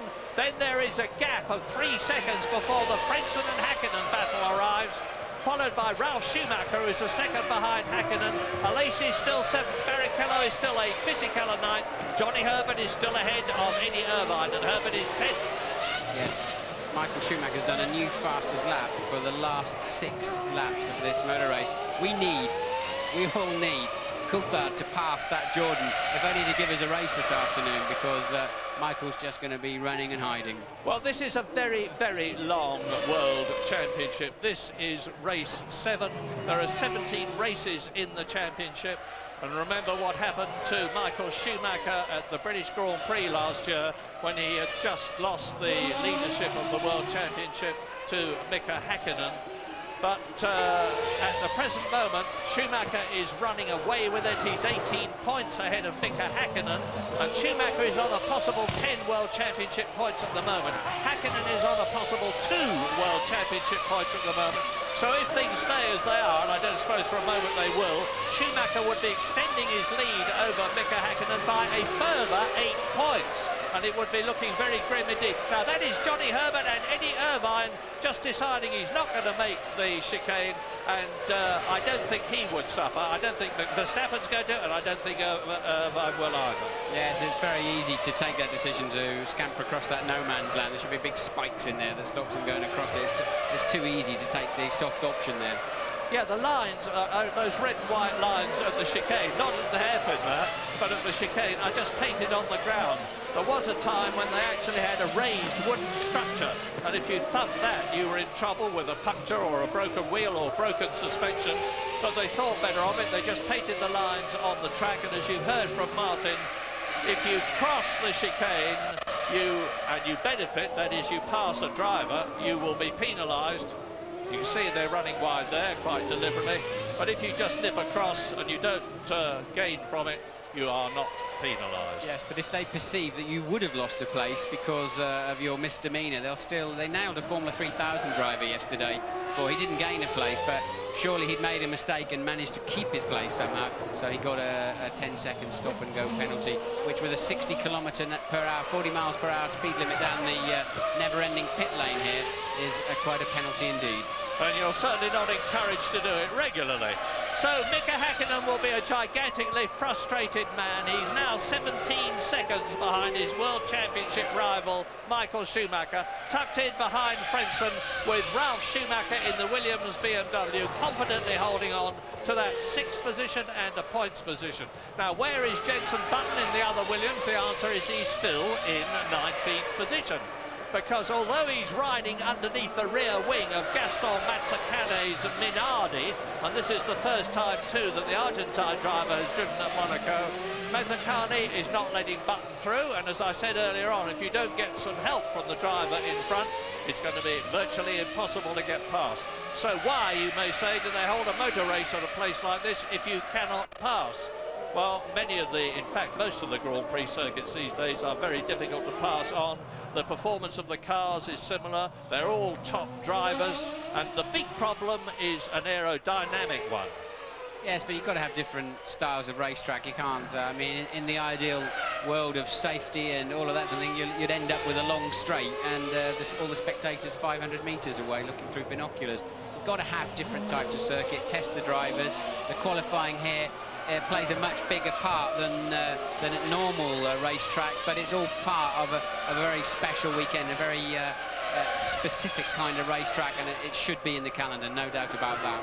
Oh yes, absolutely. Magic. Now, we are not seeing much of Michael Schumacher because he is out on his own so much. He's 12 seconds ahead now. He's just done yet another fastest lap. He's streaking away with this race. His fastest lap, which he has just done, is 1 minute 23.6, which is 1.4 seconds slower than Mika Häkkinen's fastest lap last year. As a matter of interest, Michael Schumacher has the lap record here. It's as long ago as 1994 in the Benetton, which is a 3.5-litre engined device, and they're 3 litres these days. And that was 1:21, so he's about 2.5 seconds slower than his own all-time lap record as Frentzen, Häkkinen, Schumacher go through the chicane on lap 14 out of 78. Yes, that was back in the days, though, Michael's fastest time when they had wide, uncut big slicks. Boots. So, and around a circuit like this, it makes a tremendous amount of difference.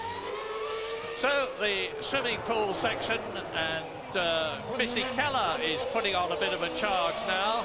He is in 9th position, tucked up behind Rubens Barrichello. Now, Barrichello is 8th in the Ferrari, cannot get past Alesi's Prost, who cannot get past Schumacher's Williams, who cannot get past Mika Häkkinen's McLaren, and Mika Häkkinen is in 5th position. Fisichella closing up right on the rear wing of Barrichello's Ferrari. I can't help but watch Häkkinen and think he's having another one of those days where he doesn't seem that interested. It's just a feeling you get on the season so far in some respects, and Mika, he just doesn't look really on it in his normal way there. He's falling away again from the back of Frentzen. In a way, though, I think that's what Coulthard should maybe do. Just back off a little bit, cool his tyres down, and come back and have another run at Trulli and try and distract him in that way. I think now they've settled into a rhythm, you just get in a trance following the car in front of you. You should really, I think if he just backs off a bit, cools the tyres, but then, you know, if they come up against back markers or Trulli makes a mistake, then he wouldn't be in a position to maximise on it. So yeah, it's a difficult decision. And it's you can understand that the McLaren people are not bringing Coulthard in spite of the fact that he can't get past Trulli in front of him, because we're only on lap 16, and even if he was on a one-stop strategy and they decided to change it to 2, it would mean he'd be going out with a terrific fuel load and coming back into the race during traffic. Well, yes, they're nowhere near the window for stopping. I would have thought the window to stop would be somewhere 38, 40 laps into the race through to 55, 56. So until we get, I would have thought, at least into the 40s, McLaren are hamstrung on any kind of tactics they can play. Now, Schumacher knows that, Ferrari know that, McLaren know that, but they can do nothing about it. And Jordan will not be at all unhappy with this situation. Jordan have not been performing to their satisfaction this season so far. They were 3rd in the championship last year behind Ferrari and McLaren. This year they're down in 5th position, but behind Benetton. But if they stay where they are now, they will be moving up and probably getting past Williams, who are currently an unexpected 3rd. I asked Trulli a question on the start line that I asked very specifically, did he think it would be more physically or mentally demanding? And he said both. I think he is one of the very fittest drivers physically in Formula One, but I wonder if he was ready to take this sort of pressure. But 3 restarts and 17 on their 17th lap of the race, and Trulli shows no sign of bending whatsoever, but it's a long afternoon ahead of him. He is gigantically fit. I mean, he's taking part in the upcoming New York Marathon. That's how fit he is. And he's also very fit mentally. I think we tend to lose sight of how long these drivers have all been racing in some kind of motorsport. For instance, Ralf Schumacher drove in karts for 14 years before he came up to Formula 3, and Ralf Schumacher's only 24 years old, and Jarno Trulli will be in much the same situation. Now, we're looking at the McLaren chasing the Jordan.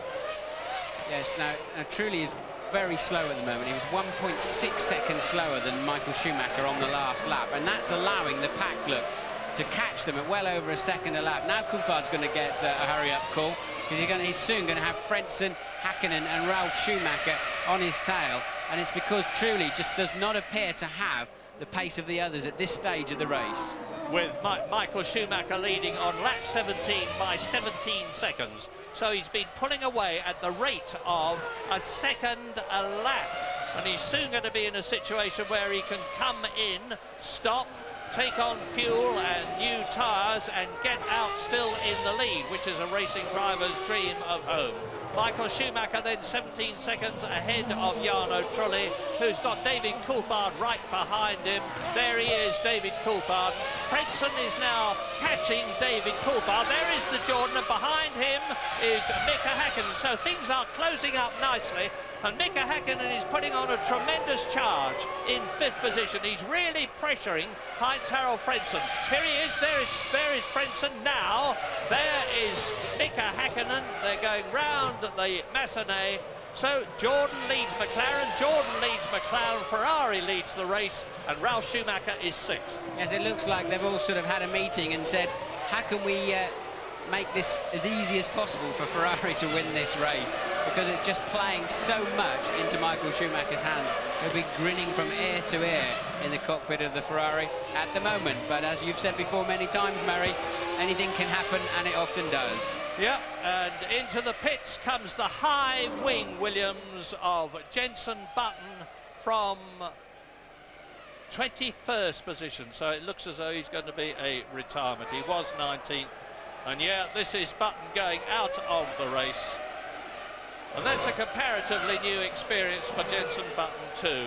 He failed to finish in Australia, and he failed to finish in Imola, and he's going to fail to finish from his first Monaco Grand Prix. What the problem was, I obviously don't know. So we now have 2 retirements on lap 19. The first, De La Rosa in the Arrows. The second, Jenson Button in the Williams. That leaves 20 drivers.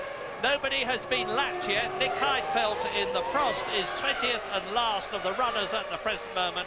And it is Trulli, Coulthard, Frentzen, Hakkinen. It's a great shame for Jenson Button. Now, there's a lot of speculation, which we've covered, of course, that Montoya coming back from America, taking his seat at Williams next year. And just when you need some sparkling runs, he's just not been lucky. I think he's shown a lot of skill, a lot of maturity around here, but it's not been a great weekend. The last thing he needed was a first lap incident and then a retirement before he could really show any kind of skill around this, the most demanding, one of the most demanding racetracks in the world. And you're absolutely right, Martin. Although it's happening very slowly, Coulthard is staying right behind Trulli, but Frentzen is catching Coulthard with Mika Hakkinen right behind him. So we're very soon, there is Frentzen, there is Mika Hakkinen, there is Ralf Schumacher, here is Jean Lacey in the chromium-plated helmet, and very soon we're going to... Oh, and out goes Alexander Wurz. Well, yet when things start to go wrong for you, they go wrong all the time. And we're going to get another indication here of how good the Monaco marshals are. They are absolutely terrific. Here is a replay of Alexander Wurz at Saint-Devote, losing control of the Benetton, going nose first into the barrier and feet first out of the race as he walks back. And Wurz was down in 17th position, so that lets Mazzacane up. Here is Mazzacane, followed by Marc Genet, now 19th. Nick Heidfeld in 20th position. You're looking at Jos Verstappen, followed by Pedro Diniz. They are 13th and 14th. And I'm just trying to work out, well, Nick Heidfeld is now 64 seconds behind Michael Schumacher, and he is lapping about 1.6 seconds a lap slower than the Ferrari. So in another 10 laps or so, which is about where I expected it to be, the Ferrari is going to be lapping or coming up to lap Heidfeld. Yes, well, you saw Trulli going into the new chicane down at the beginning of the harbour as Michael Schumacher was leaving the harbour around the Rascasse restaurant, heading in. He's just gone past our window down the pit straight, and the other guys are still around the swimming pool. So that's the kind of... We're about 4 or 5 laps, I would guess, at Michael having to start to lap people. And then shortly after that, we should see Trulli and Coulthard in the same sort of situation. That might be a chance for Coulthard and indeed for Hakkinen to do something about the Jordans in front of them if they've got the speed. Remember that in the last Grand Prix, we had the European Grand Prix at the Nürburgring. Mika Hakkinen made that absolutely incredible start from 3rd position and went straight between his teammate David Coulthard in pole position and Michael Schumacher, who was 2nd on the grid, to take the lead, although Michael Schumacher won the race.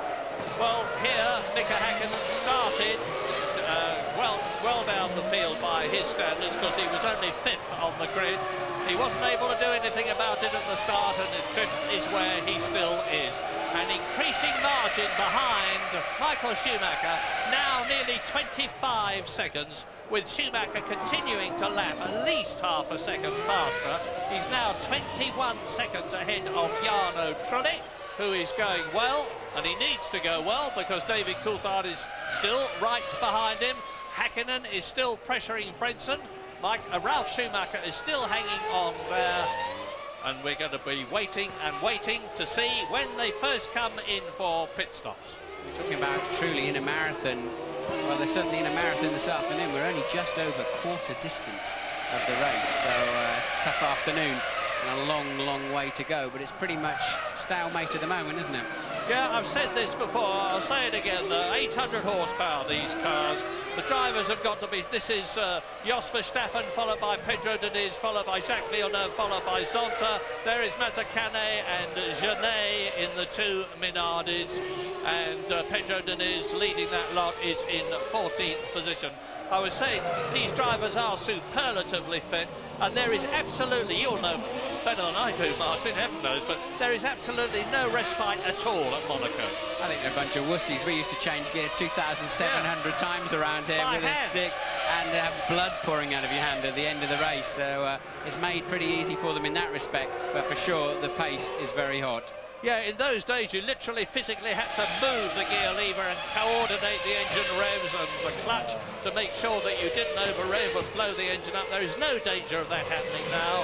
The whole thing is controlled by electronics. The driver just pulls the paddle under the steering wheel and everything is looked after for it.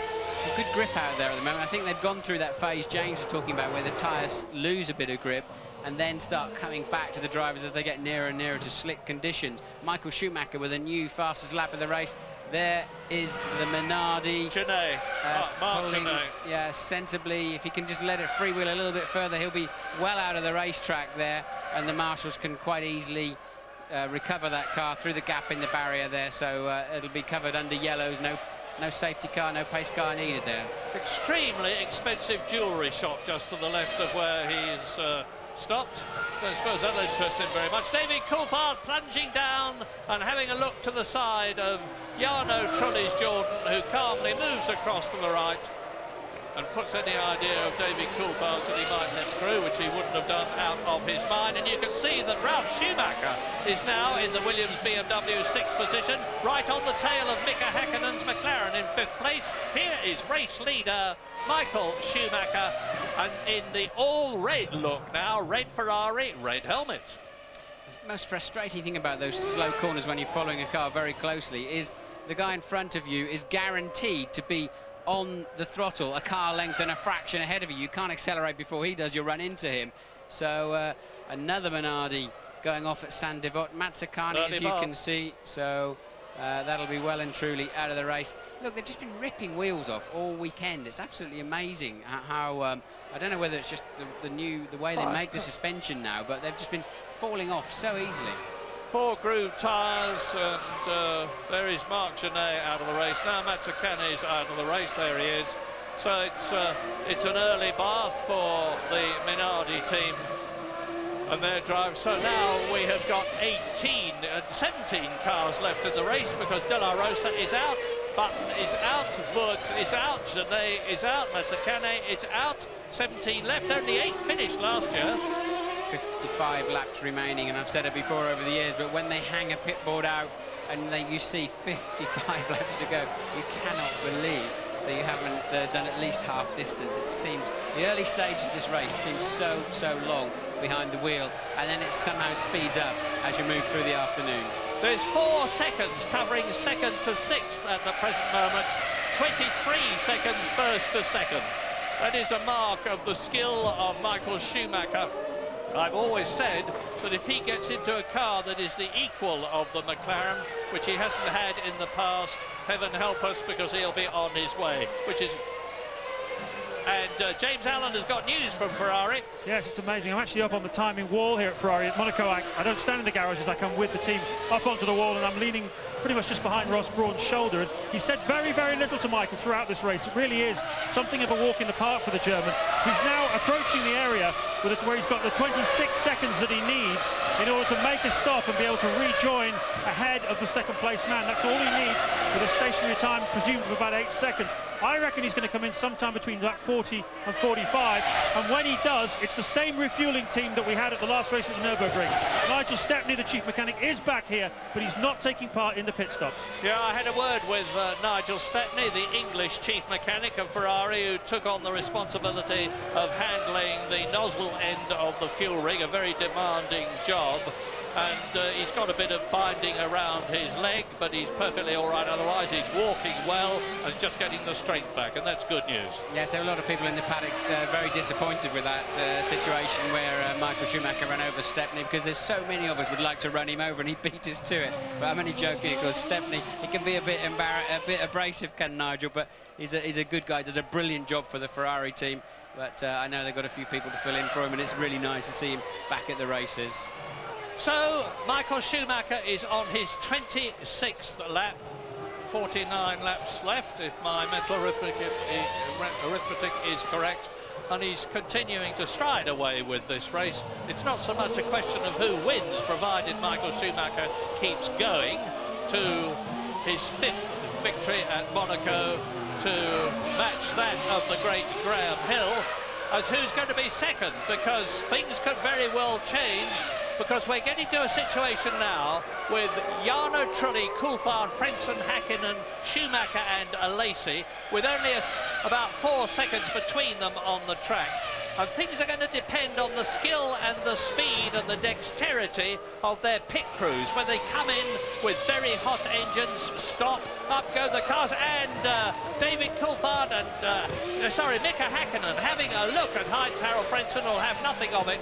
So there are the 4th, 5th and 6th men together, and Rubens Barrichello still down in that 8th place. He can't do anything about Jean Alesi. This race is going to depend in the end analysis on how good the pit crews are. I have no doubt about that at all. With 17 of the 22 starters left, that is Ralf Schumacher, and here is Frentzen, Häkkinen, Schumacher, Alesi, Barrichello in 8th position, Fisichella in 9th position. Look back, you just missed Jenny Irvine, who is still in 10th position. I say still, somehow or other, unseen by us, he's got ahead of Johnny Herbert. Yes, Frentzen's made a slip going through Casino Square. We haven't seen it. It showed up on the computer. He's a half a second down on the first sector of this lap. So Frentzen the first to show any signs of slight cracking, but it wasn't enough of a mistake to let Häkkinen through. But Häkkinen certainly having a good look as he went into Mirabeau, wasn't it? I don't know if we'll get a replay. I don't know if the Monegasque director here will give us a replay of that, but certainly something happened to Frentzen up in Casino. Well, we're looking now at Jacques Villeneuve in the Honda-powered BAR. He is in 15th position, pursued by his teammate Ricardo Zonta, racing at Monaco for the first time, and back again. Now, Zonta is last but one, and there you've just seen him exiting the pool, and here is Schumacher entering and now leaving it, so the gap between the first and the last on the track is getting smaller and smaller. Michael Schumacher is going to have a traffic problem soon. Are the Ferrari people going to bring him in? Well, it's lap 27 now. The earliest I would have expected him is round about lap 35, so we're going to be seeing Schumacher deal with traffic, which could give the others the opportunity to close up. Yeah, they've got to get through too, but I think Michael's as good as any of them through the traffic, and they certainly won't be bringing him in early. There's absolutely no need. He's 26.2 seconds in the lead, but no need to change his strategy. That's absolutely for sure. And as I was saying earlier on, getting that pole position is so important here. Schumacher got it. He got a superb start. He's had a clear track. Everybody else is fighting each other behind him. And and Heinz Harald Frentzen is looking a bit ragged there, or was, as he came round Saint-Devote, because Mika Häkkinen is pushing extremely hard. Yeah, Frentzen there, he must be starting to lose the rear tyres. Maybe they're going over pressure a little bit, or certainly can be going off. The rubber compound breaking down a bit, but he's now surely struggling as Johnny Herbert is in for what must be an unscheduled stop. The mechanics are not ready, and he's not on his mark, so I would imagine Johnny's got some other kind of problem than needing a new set of tyres. I thought, and I'm going to be very careful what I say, I thought I saw a puff of smoke from the back of Herbert's car when we were looking at it earlier on, which might have been a leaking oil pipe or something more serious. But they seem to be changing the wheels and getting him out again, but anyway, he slipped right back to the rear of the field. Yes, Barrichello and Fisichella now beginning to home in on the back of Alesi. Rubens quickest in the warm-up this morning, as I said. I think he's going to be a bit disappointed that he's not really shown. He's got clear air in front of him, but he's lapping a second a lap slower than Michael Schumacher in the sister car. So Barrichello not having a storming race. Yeah, I think Frentzen is the man with the biggest problem at the moment. He's nearly 4 seconds behind Coulthard, who is third, as Johnny Herbert exits the pits to rejoin the race. So obviously there was not an engine problem, I hasten to say. And I say Frentzen is now 4 seconds behind Coulthard, but he's holding up Hakkinen and Schumacher and Lacey, who are all within 3 seconds. Now Johnny's about to be lapped, so he's going to have to yield quite quickly to the ferocious pack that's behind him. Trulli and Coulthard cleared the Herbert Jaguar as he was coming out of the pits, but Frentzen, Hakkinen and co are all going to arrive, and I think Johnny will that's Wirtz recovering himself back to the paddock, but Johnny will have to be pulling over, I think, and letting that little train through. Into the tunnel, the leader out of it and into the Rascasse, coming through to complete his 29th lap out of 78 as Jarno Trulli, David Coulthard, Jordan and McLaren, second and third, come towards the Tabac. Now Frentzen fourth, Hakkinen fifth, Schumacher sixth, Lacey seventh, Barrichello eighth, Fisichella ninth. Johnny Herbert has been lapped, and the gap between Fisichella and Eddie Irvine, who is 10th, is some 6 seconds. Yes, Johnny obviously virtually parked somewhere and led them all through, so very sensible, very mature, as you'd expect from JH. But they're on their way, and it's just closing up all the time, isn't it? So Frentzen struggling with rear grip, as we know, and we're getting a little bit of a traffic jam there behind him. Coulthard now 5 seconds ahead of that little battle. You can see virtually the whole of the uphill section before they pop over the blind crest into Casino, where they are now. And Coulthard's going to be pretty fed up with the rear wing of that Jordan before he's finished the afternoon's event. Yeah, but as you pointed out, Martin, there is sadly from his point of view absolutely nothing he can do about it, provided Jarno Trulli stays his ground, keeps cool, occupies the part of the track that David Coulthard would like to be in to get past him. It's the battle behind Frentzen with Hakkinen, Schumacher and Lacey that is interesting me most. We're looking at it now, and you can see that the Williams team have opted, like the rest of them, for the maximum downforce at this circuit. Downforce is everything. You've got to have grip and traction here, but Williams have gone for it a unique way by putting that high wing, and Fisichella has a look at Rubens Barrichello and fails to scramble through on the exit from the tunnel into the chicane. But nothing ventured, nothing gained. Can you imagine being an Italian driver watching a Ferrari loom up on your nose as you're about to barge him out of the race? But the Prost going down the escape route.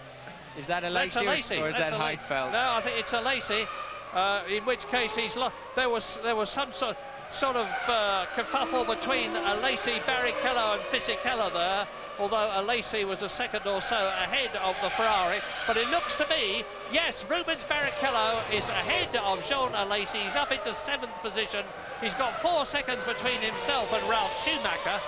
And we'll soon see whether the Ferrari can make up that ground. Making up is one thing, getting past is quite another. And Mika Hakkinen is again pushing. He's just gone through the first sector, fastest of all. You can see him right behind Heinz Frentzen's Jordan. Yes, I think there's so much more pace in those McLarens than they're able to show at the moment, particularly now. In the early part of the race, I think it was nip and tuck with the Jordans, but right now, I think both McLarens have got a lot of speed in their pockets and they just cannot use it, which is a shame for us and a shame for the race later on. Michael Schumacher now, a new fastest lap, a 1:22.948. His lead is 28 seconds plus whatever these guys do, and that's Sauber with a bent left rear. That's obviously Diniz out of the race, and that's a tricky position to recover that car from. He's obviously hit the Saint-Devote barrier. That's effectively on the racing line. I don't think there's a crane that'll reach that far, is there, Murray? He's putting a strap. No, I was just going to say the same thing, Martin. He's putting a strap through the rollover hoop, look, so I just wonder if they may, if the crane will reach that far, it's easy to recover that car, but I would have thought that's stretching a little bit. You've seen the crane in action down at Saint-Devote. many times, and the double wave yellows there, meaning marshals on track. I'm wondering whether they're going to bring the safety car out, because that's a very dangerous place. I don't think there's a crane that will reach it. There is a crane at Saint-Devote, and you can see how dangerous it is for the marshals, because they come round Saint-Devote at about 70 miles an hour. I'd rather them than me. They've got to wheel that car backwards down the hill into the range of that crane, I would guess. Well, it hasn't made any changes to the people at the front. Safety car standing by, it says on the computer here. Safety car standing by, which means just about nothing, really, except they're obviously considering. They'll see. Now, remember, we've seen the bent wheel on that side, but we know it may not push very well. It's got two punctures, I think, so its underbelly will be on the deck. That may not be such an easy car to move, although the marshals here tend to lift them up and throw a little trolley underneath. At least they've got gravity working with them to help get that Sauber of Denitz's down the hill into the range of the crane. And meanwhile, Coulthard, as ever, pressing the back of it's Charlie Whiting, who is the race director, the English race director, who's got to make the very difficult decision about whether or not to bring out the safety car. Now, this is where it's gone off. You can see the blue flags waving there, which means that someone is behind you who wants to and is entitled to get past. But Charlie is sensibly, I think, deciding not to bring the safety car out at the present moment. That blue flag was being waved for Ricardo Zonta, who is down in 13th position. And there is... Villeneuve being lapped. Villeneuve being lapped by Michael Schumacher, so he's coming through third distance, just about, well, over third distance, actually. But look at the McLaren right up tight behind Trulli there. It's Coulthard and Trulli. And this is where, again, we'll see the supreme ability and racecraft of Michael Schumacher, because he has this ability that Senna had. I know I'm continually making comparisons between the two of them, because they're two of the greatest, of getting through traffic where others can't. Yes, Trulli's been very cautious around the yellow flags, and that's enabled the pack to behind them to close up by 3 or 4 seconds, and Michael Schumacher now with a 31-second lead. So Trulli has been extra cautious through those yellow flags. James, what can you tell us? Martin, we're not a million miles away from the Michael Schumacher pit stop, I don't think. He was getting through that gaggle, which included Verstappen, Diniz, Villeneuve, Zonta and Heidfeld. He's carving through them at the moment like a hot knife through butter. Verstappen's the next one in his sights, and I would reckon they're all very close together on the road, only about 3 or 4 seconds separating the whole 5 cars. Once he's through there, that's probably a pretty good time to be thinking about making his stop, and I wouldn't be at all surprised, as you were saying before, if McLaren didn't just bring in perhaps Häkkinen at roughly the same time to try and give him some sort of opportunity to make an impression on this motor race. But Ferrari's starting to look as though they're getting ready. Well, we'll wait and see. Thank you, James. Lap 34 out of 78. Michael Schumacher leading by 31 seconds. Very close behind him. You're looking at it now. Trulli, Coulthard, then Frentzen and Häkkinen. In 6th position is still Ralf Schumacher. No changes from the start of the race. Rubens Barrichello has moved up to 7th position as a result of a Lacey gang out. Fisichella's now up to 8th. Eddie Irvine to 9th. So the Jaguar is in the top 10. Michael Schumacher is not slowing at all. He's made yet another fastest lap. Just 0.6 of a second off Mika Häkkinen's fastest lap time last year, a time of 1 minute 22.8. And as I said earlier on, I think he's now in a strong enough position to come in and make that stop and still get out in the lead, having taken on more fuel and fresh tyres and wheels. As we look at Johnny Herbert in the Jaguar, he's down in 15th position. He's been lapped. So have Jacques Villeneuve, who's 12th, Ricardo Zonta, who is 13th, Nick Heidfeld, who is in 14th position. And 15 are left out of the 22 who started, and there are going to be more retirements yet from this race, I forecast. Because Michael Schumacher, that you look at now, has just lapped Jos Verstappen in the arrows behind him, who is in 11th position. And he's coming up now very close to Mika Salo, I think. Yes, Mika Salo is still in 10th position in the Sauber. Eddie Irvine is on a run now. He's just gone through the first sector fastest of all in that race. And it's heartening to realise that Jaguar are actually making progress with the car. They've got a new management structure. They've been doing an enormous amount of work on the engine with Cosworth and with the car itself, and it is starting to pay dividends, but they are very honest and say, we know we've still got a long, long way to go. And first of all, we need a wind tunnel, and that's probably a couple of years down the road. So there's a long furrow to plough, but it's nice to see them in Formula One.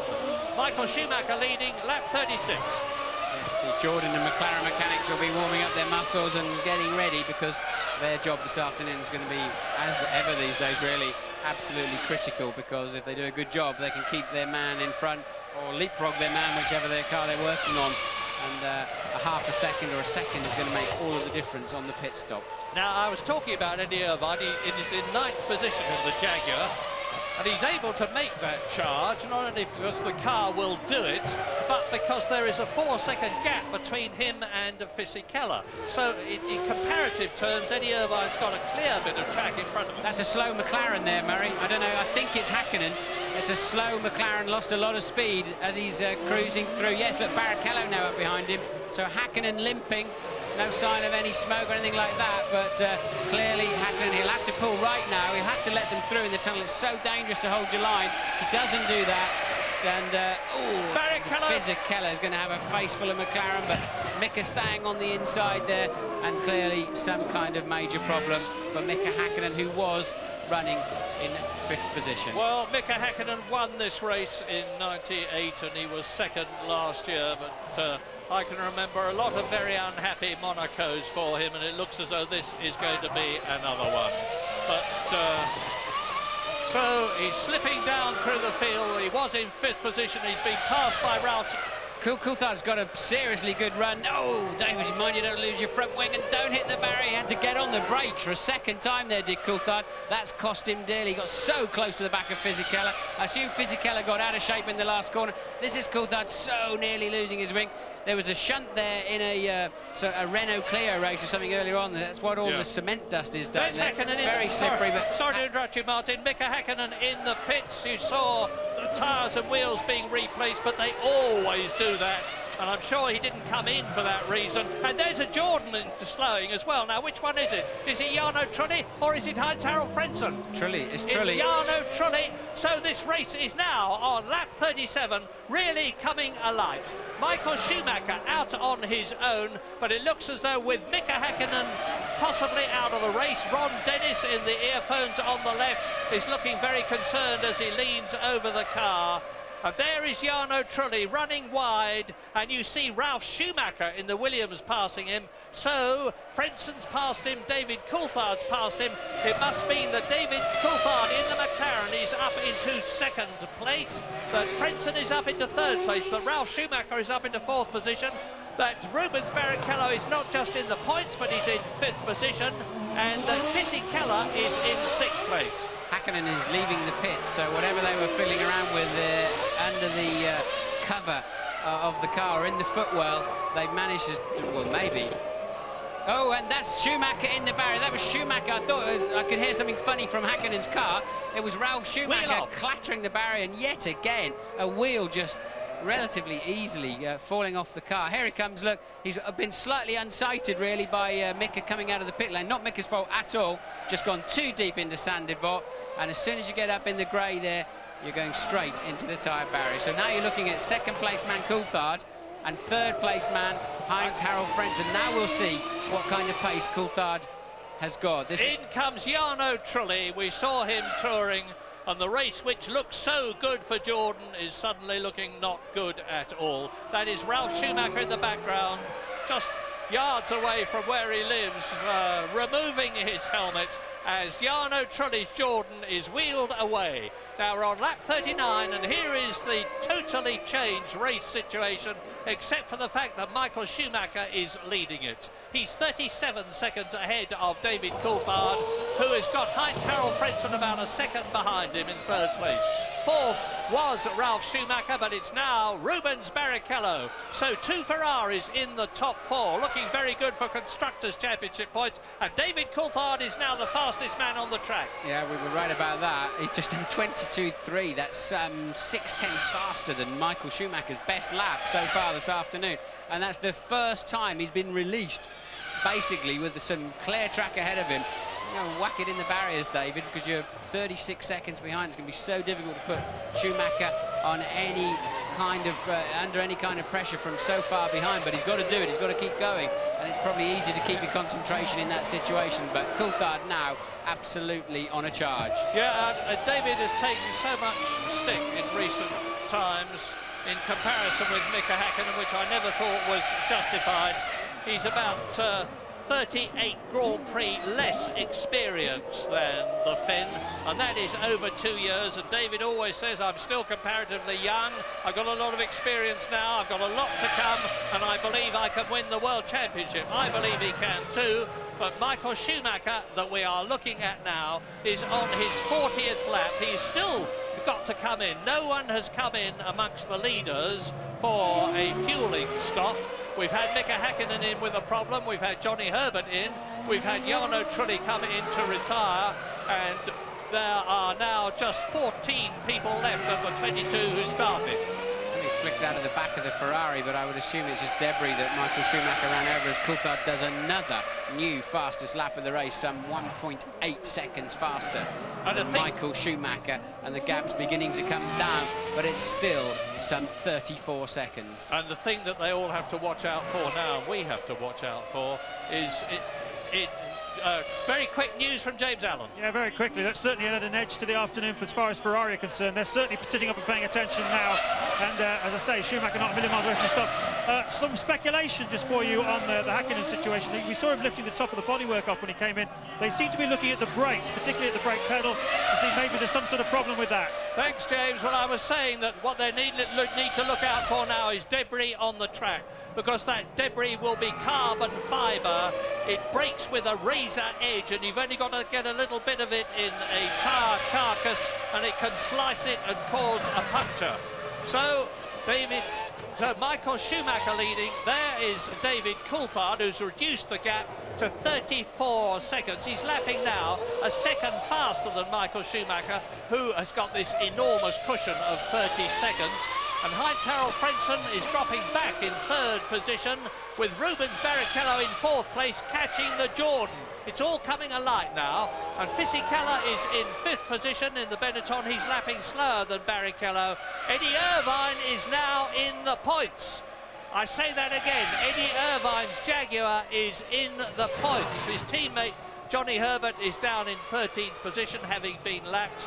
And I know everybody in Britain and in many places all around the world who are Jaguar enthusiasts want to see the Leaping Cat do as well in Formula One as it did in World Sports Car Racing, and we'll be hoping that Eddie Irvine can stay there to get a first World Championship point for Jordan and the first for himself this year. Don't be confused by Häkkinen there, back in more or less the pack he was running in.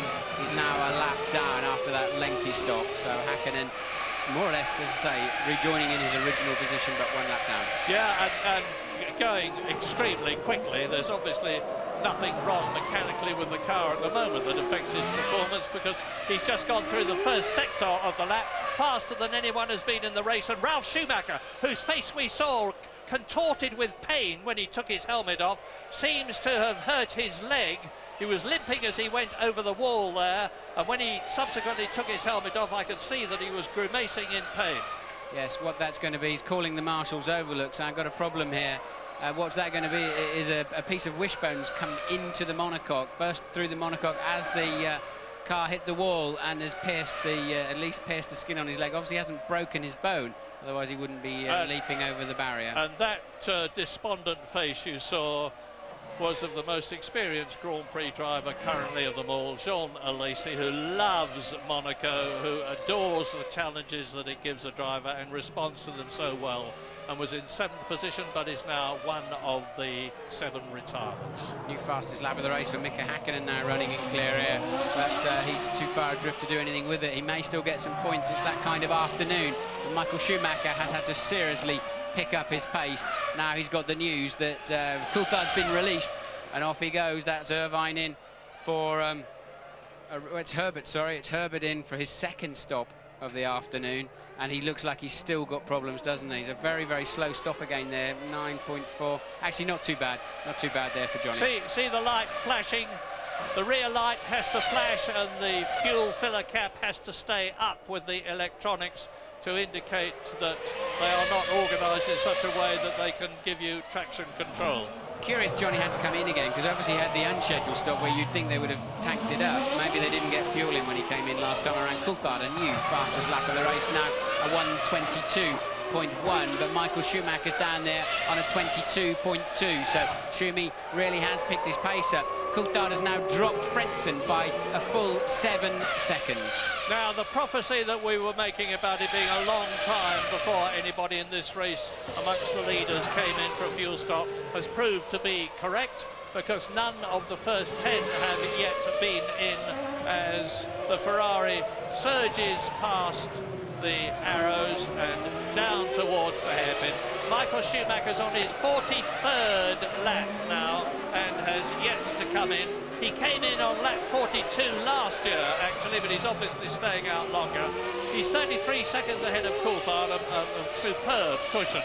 He's very comfortable indeed, provided he can keep running, even though Coulthard is marginally quicker than he is at the moment. That's Jos Verstappen, who's in 11th place. Heinz-Harald Frentzen is 3rd, but cannot cope with the now much faster David Coulthard, who has been released to go as quickly as he can. Rubens Barrichello, 4th position in the Ferrari, is catching Frentzen at the rate of about half a second a lap. 5th is Fisichella, 6th is Eddie Irvine still, and he's catching Fisichella's Benetton. 7th is Mika Salo, and just to complete the remaining runners, Villeneuve is 8th, Zonta is 9th, Heidfeld is 10th, Mika Häkkinen is 11th and has been lapped. Jos Verstappen is 12th, Johnny Herbert is in 13th position. All the rest have retired.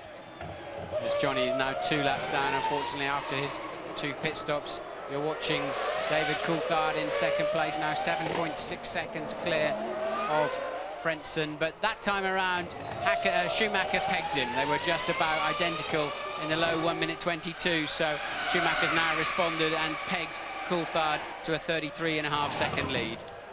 The danger, as you've heard from us, we're riding with Coulthard now through the chicane, down towards the Tabac.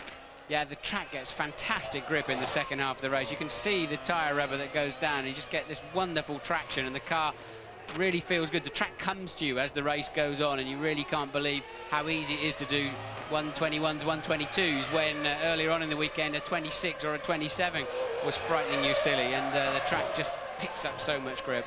Yeah, now David Coulthard obviously wants to win this race, of course, but he won't be too unhappy with 2nd position. If he stays there, it will give him 6 World Championship points, which will move him ahead of Mika Häkkinen to 2nd in the World Championship, behind Michael Schumacher, who will dramatically have extended his lead. Yes, it looks pretty calm behind the wheel of Coulthard's McLaren there, but he did a new fastest lap of the race. You can now see for yourself a 1:21.9 and took 9/10 out of Schumacher's lead. So if he can carry that kind of pace, he can certainly keep Schumacher honest for the rest of the afternoon, Murray. Yeah, and just as Michael Schumacher is looking like extending his World Championship lead, the same thing applies to Ferrari, who won the Constructors' Championship last year, are leading it this year by 10 points, but they've got both their drivers in the top 4. So that's 13 points potentially at the moment. 10 for Michael Schumacher, 3 for Rubens Barrichello, whereas McLaren have only got this man, David Coulthard, on a potential 6 World Championship points. So it's looking very, very strong, very good indeed for Ferrari, who have got so many Italian Tifosi fans here. Michael Schumacher responding again. He also now in the 1:21.9s, as you saw on your screen. So, and that is a faster lap than Mika Häkkinen last year. So as the fuel load is coming down and Michael Schumacher's concentration is maintained, if not intensified, he goes 4/10 of a second faster, and David Coulthard is faster again.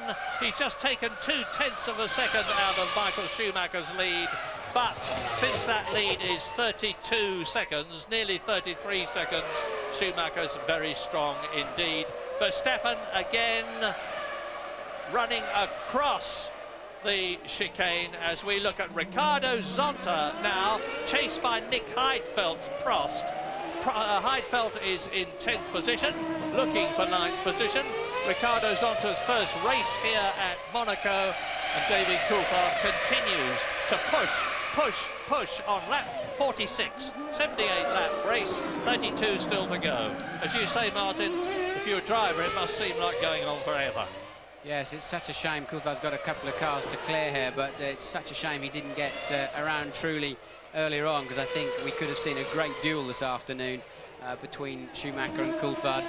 They're matching each other virtually identically. This lap's going to cost Coulthard some time, that's for sure. Yeah. The blue flags are being waved for car number 15. Look, it's so slow around Raskas. And they both go into pits. That'll be a sigh of relief for Coulthard.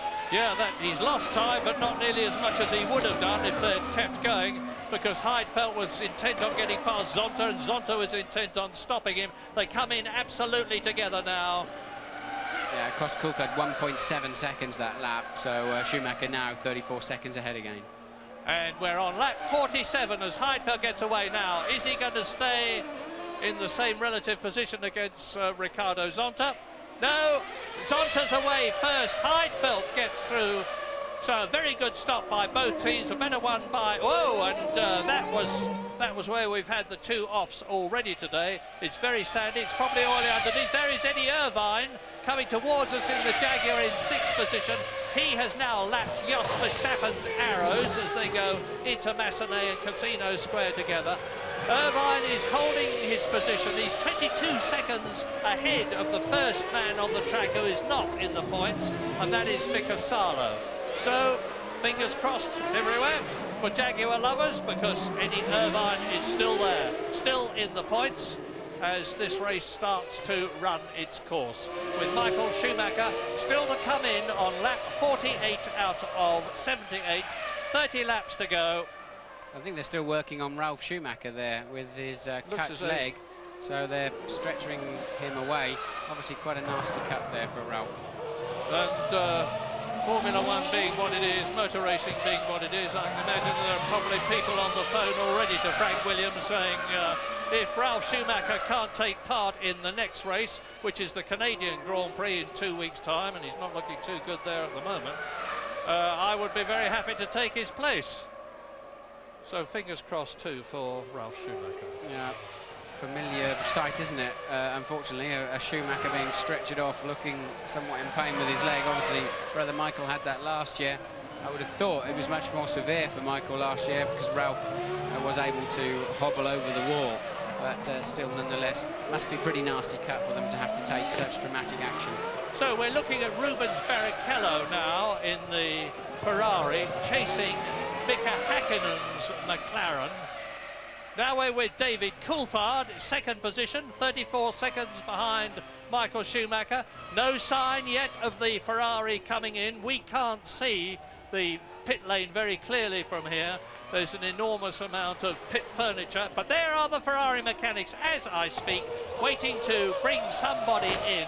Now I think it must be Michael Schumacher, because there's no need to bring Barrichello in for traffic reasons. He's 2 seconds behind, 2.3 seconds behind Heinz-Harald Frentzen. Yes, getting the news that we think it is Schumacher. Barrichello's tucked up behind Häkkinen, who's trying to lap. So Barrichello has got a little bit of a traffic problem, but nonetheless, we think it'll be Schumacher they'll bring in first. With a 33-second lead over the man you are watching now, David Coulthard from Twynham, Scotland. Here is Michael Schumacher. He's in the swimming pool section, in past the diver statue, round the left-hander, keeps bearing left, brakes hard on for the Raskas, which is about a 30-mile-an-hour corner. The mechanics are ready, the Ferrari mechanics are ready. Are you there, James? No, he's not. James? Yeah, I'm here, Murray, and there's some scrub tyres going on for Michael Schumacher, and 52 kilos of fuel. Should take about 8.5 seconds stationary time in total. They're not rushing. A great stop by Ferrari. They've got it all perfectly right today. Yeah, Michael Schumacher exits the pit lane at that mandatory 60 kilometres an hour. He's got the new style pit lane speed limiter working, and David Coulthard has not come through as I predicted. There is David Coulthard coming round into the so-called start and finish straight, which is actually a curve. And he's still in second place, but Michael Schumacher has retained his lead from some 33 seconds to some 11 seconds. So he's lost about 22 seconds as a result of coming in, slowing, stationary for just 7.7 seconds as they put in the fuel. And he's got new tyres on now, and his concentration will not be affected. He can see a 5th Monaco Grand Prix victory in sight now, provided he just keeps going, because David Coulthard has still got to stop. He is 13, 14 seconds ahead of Frentzen, who's got Barrichello right behind him, and in the barrier there, I can't see whether it's Zonta or Villeneuve. It's Zonta. Ricardo Zonta has gone off at the same place as the others. It's obviously very slippery there. He's gone into the barrier on the left at Saint-Devote. There he is away from the car, passing the broken Minardi. Well, he was in 10th position, so there are only 12 runners left now, with some 28 laps still to go. Now, last year, I've said it, but I'll repeat it, that only 8 cars finished. Retirements that we've had in order of retirement. De La Rosa really didn't start the race. There is Zonta's car being craned away. I used to hate driving underneath that. You're putting so much faith in somebody else. Having tied that car up properly, and so often on a street circuit you drive underneath a craned car. Louise, what can you tell us? Well, the driver's taking quite some time to make their way across the system of walkways and bridges back to the paddock, but Jenson Button is finally back here. Jenson looked like some kind of mechanical problem with the car. Yeah, we had I'm not quite sure what the problem is exactly. They're looking into it, but the last 4 laps I had a few problems with acceleration. When I went on the accelerator, the engine just died, so or something just died, so we're not sure what the problem is, but it's the end of my race. Bit of a frustrating day all round, really. Yeah, I think the only good thing I've got out of it is a bit of exercise, running back to the pits, but there you go. I think it's my first experience of Monaco, and hopefully the rest will be better. I know you're desperate for a drink. Thanks for talking to us. Thank you. As Eddie Irvine exits the pit lane, he came in 6th position, and Mika Salo has just gone through as I speak. So you just saw a flash of the Sauber going past there. So Mika Salo in the Sauber is up into the points. He's been there once already this season at the San Marino Grand Prix, but this is the battle on the circuit. It is Heinz-Harald Frentzen in 3rd position in the yellow Jordan, pursued by Rubens Barrichello, who is looking to get onto the podium to make it not 1 but 2 Ferrari drivers up there. And Barrichello urgently needs those points to improve his World Championship point position. He's in 4th position in the championship at the moment, and he is lapping about 0.4 of a second faster, with Mika Häkkinen in the background. But he's been lapped, don't forget.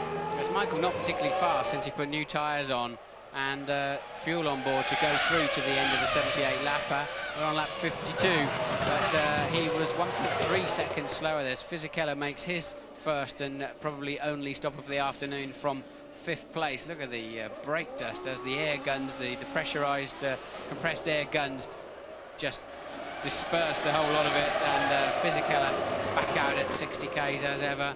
It's special. The drivers ask for this place to be slower than anywhere else because it is so dangerous, and nobody's disadvantaged that way.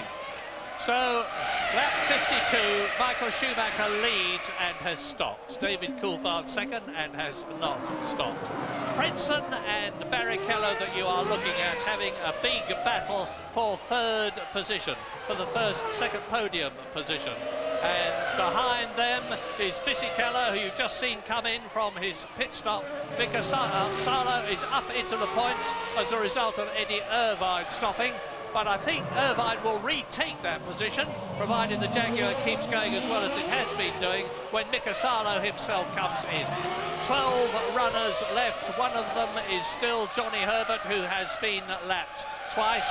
Everybody up to 7th position, that is Eddie Irvine, has been lapped as coming towards us up the hill. Heinz-Harald Frentzen 3rd, Rubens Barrichello 4th. Off goes a tear-off visor strip from Heinz-Harald Frentzen's helmet.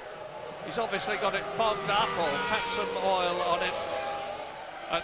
and Rubens Barrichello really pushing with Louise Goodman, with Jarno Trulli. That's right, Murray. The retirees arriving back thick and fast now. Jarno, I understand it was a mechanical problem with the car. Gearbox, is that right? Yes, it's right. We don't know if it's a mechanical or electronic problem, but it's a gearbox.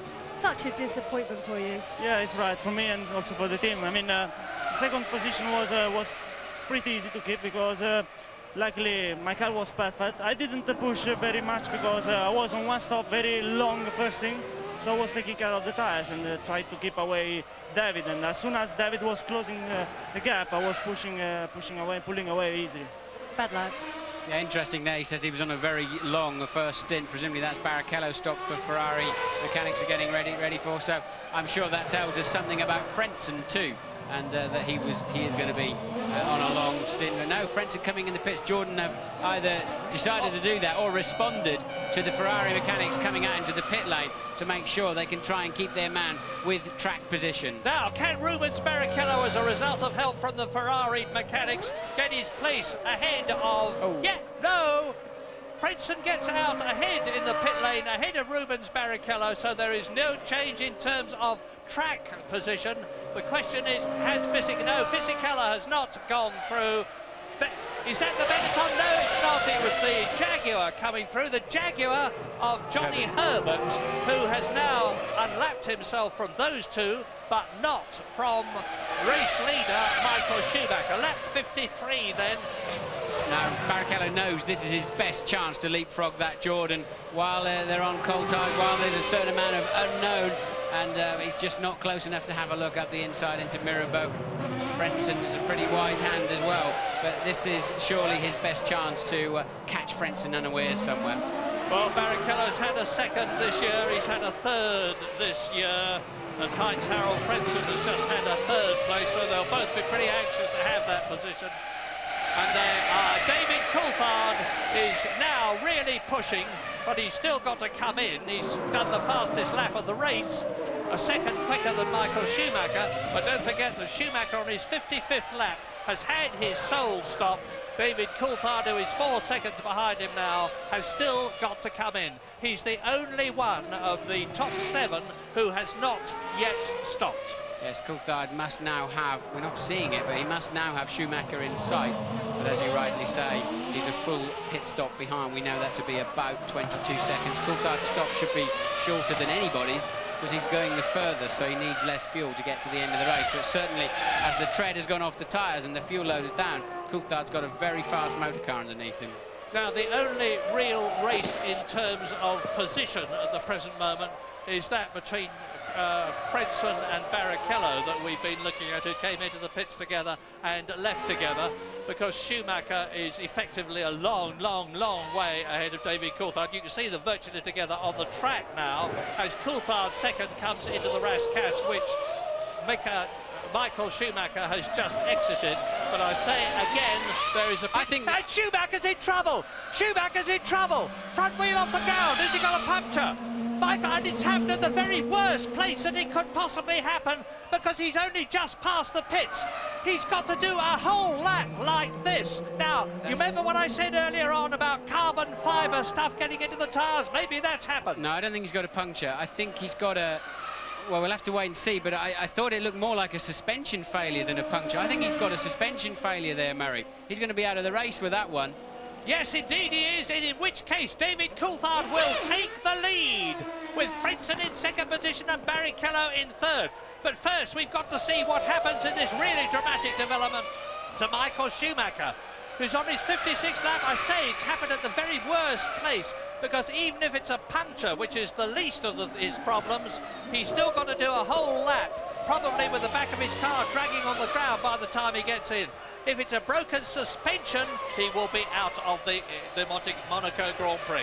Well, I'm hearing from the pits they're getting a suspension arm ready to go on to Schumacher's car, but that's going to take some time. Yeah, I mean, he held it well. I think he's got a left rear suspension failure. That puts the right front up in the air like that. I don't think he had a flat tyre, and I'm almost certain that Schumi's got a damaged rear suspension, so that's going to take them 3 or 4 minutes, I would have thought. And now they've chosen to make Coulthard stop at that point.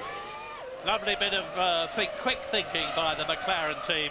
Will bring David in for his sole pit stop. He was 43 seconds ahead of Heinz-Harald Frentzen, so there's going to be no problem in terms of David Coulthard losing what looks like is going very shortly to be the lead of the Monaco Grand Prix, with Heinz-Harald Frentzen moving up into second position, and we're looking at the Jordan now. Where is Rubens Barrichello?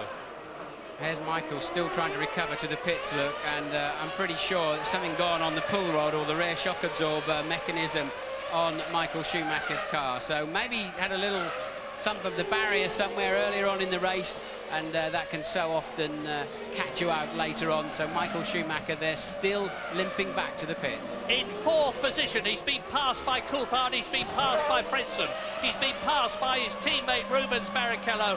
The glittering prospect of a fifth victory here at Monaco has escaped him. James. You can never count on anything in Formula One racing. As he came in, the left rear wheel was bubbling. He's cut the engine, guys. So I think he thinks it's all over. This reminds me very much of 1998. You remember he clashed with Alexander Wurz at the Lowe's hairpin and threw away a certain 10 points and victory because he damaged his left rear suspension in that incident. Mechanics furiously working in the back, but the engine is cut out, and certainly any chance of any significant points are gone for Michael Schumacher.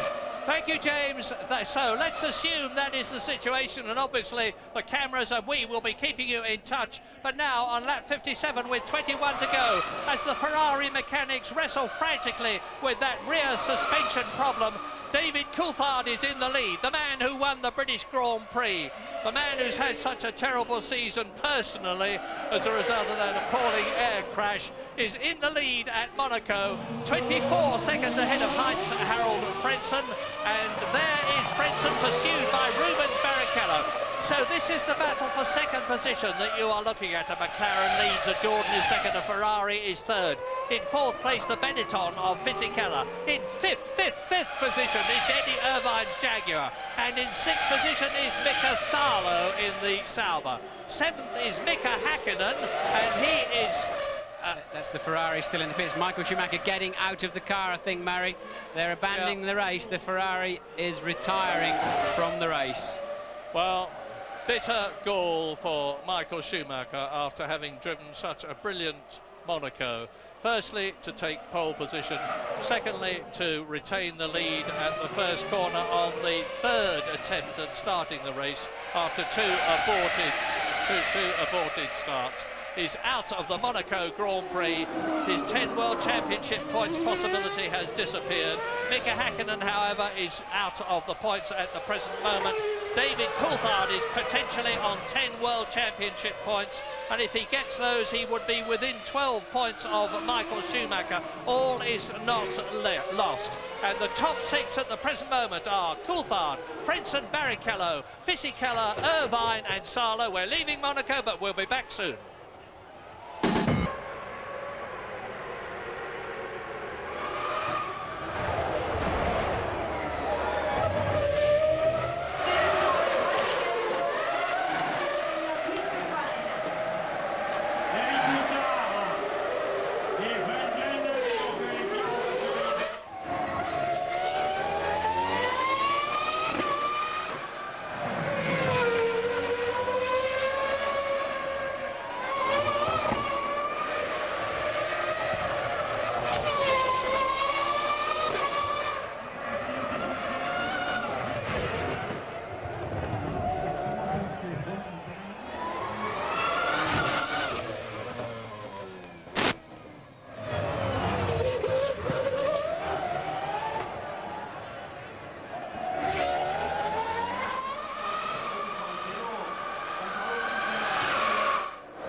fin, on voit les écarts se réduire un tout petit peu entre le pilote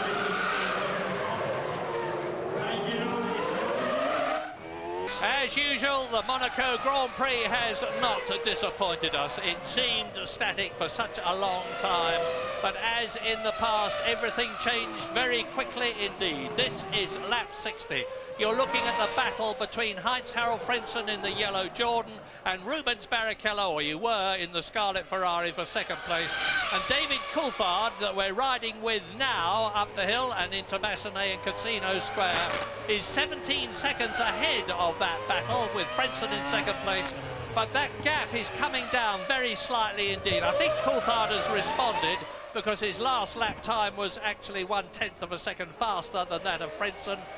Fisichella is in fourth place, so it's McLaren, Jordan, Ferrari, Benetton. Eddie Irvine in the Jaguar is still looking good for a points position. He's in fifth place, 18 seconds ahead of Mika Salo Sauber. That's Coulthard getting very close to the wall there as he came out of Portier and then out braking himself into the chicane. So Coulthard still pushing. James, what can you tell us?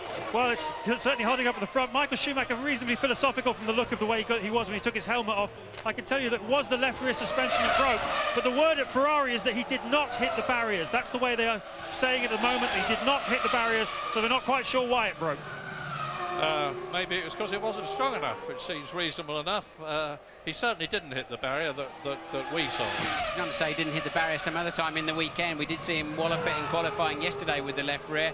They crack test these parts. I'd be surprised if they weren't new suspension parts, but it's very unusual to have a failure like that. But this is a tough racetrack, a lot of bumps, a lot of you know, you do get very close to the barrier sometimes without actually knowing you've touched it. Michael didn't realise he'd hit the barrier in qualifying. It was just such a gentle touch, but it still puts a lot of side load in. Hakkinen is on a charge. He's trying to catch his fellow Finn, Mika Salo, who's occupying 6th place at the moment and a World Championship point.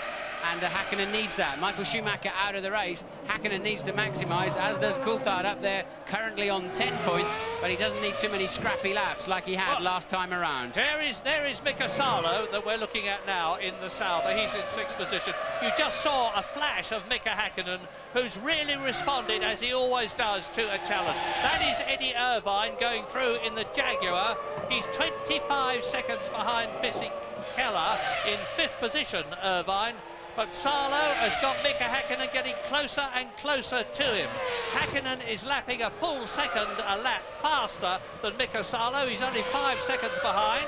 We're on lap 62 out of 78. So Mika Hakkinen is certainly in a very strong position to get one World Championship point. I can't see him then catching Eddie Irvine unless the Jaguar man is very unlucky indeed, because Eddie Irvine that we're looking at now is some 18 seconds ahead of Mika Salo, who has yet to be caught and passed by Mika Hakkinen. David Coulthard, meantime, is on his 63rd lap, and he's maintaining the gap between himself and Heinz-Harald Frentzen. We're looking at Coulthard now at some 17 seconds. Yes, I apologise. That's Mika Hakkinen trying to close. Well, he is closing up on Mika Salo. And out of the race goes Jos Verstappen. Now, that's the swimming pool section. And there's no crane there, I can tell you that. So somehow or other, they've got to get that car off the racing line and across the track and push it back towards the Tabac. Safety car on standby again. So safety car is on standby. Doesn't mean to say they're necessarily going to use it as earlier in the race. And, well, we've seen 2 arrows in that wall in exactly the same situation today, haven't we? And he managed then to come to the inside rather than De La Rosa stuffed one there this morning. And... Mark Webber stopped one there in the 3000 race. Yes, it's the same colour scheme. You're absolutely right. There's a magnet in there for anything painted orange and black this weekend. But they've moved that car, the crowd applauding, and that's really on the inside there. But it's still, if you had a big slide coming out of Tabac, you'd still manage to run into it. So what are they going to do? They can't lift it off because the crane won't reach that far, I'm pretty sure. So they're either going to have to rely on the drivers remembering where it is after they passed it the first time, or they're going to have to bring out wave yellows, which prevents any passing in that sector. I should think it will probably be the latter, as now we're on lap 64, 14 to go. David Coulthard looking good. Frentzen not necessarily looking good for second position if Barrichello can do anything about it. He can catch him, but he can't get past him, I think. Fisichella, meantime, is lapping faster in fourth position than either Frentzen or Barrichello ahead of him, and he's only 5 seconds behind Ruben Barrichello's Ferrari. Eddie Irvine out on his own, Mika Salo out on his own, except that he's now got Mika Häkkinen getting closer and closer. There is the proof. Mika Salo in the dark blue Sauber into the Rascasse as Mika Häkkinen gobbles up the gap between him. And if he gets past, or rather when he gets past the Sauber, Mika Häkkinen is going to be in the points again. Absolutely no love lost at all between these fellow Finns. Salo will want that point, he'll fight for it, but Häkkinen surely has the much faster car.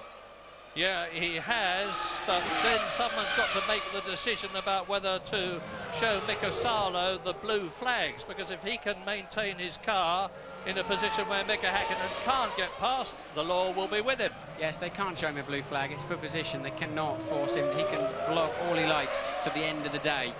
They cannot show him a blue, he knows somebody's trying to pass him, but they cannot force him to yield, of course. Well, he will know it's Mika Häkkinen. He can see him in his mirrors. He will know that that's the man in the race that he would least like to pass him. They had a gigantic rivalry in the British Formula 3 Championship years ago, and they've still carried that enmity forward. So Mika Salo, Sauber, wanting a World Championship point to add to the one that he has already this year as a result of his 6th position in the San Marino Grand Prix at Imola. And Mika Häkkinen wanting that point so that he can get a bit closer to Michael Schumacher. I don't suppose Mika Häkkinen knows that Schumacher's out of the race, but he will be after every point that he can get. Fascinating to know what happened with Häkkinen's car earlier in the race when he was so slow coming back to the pits.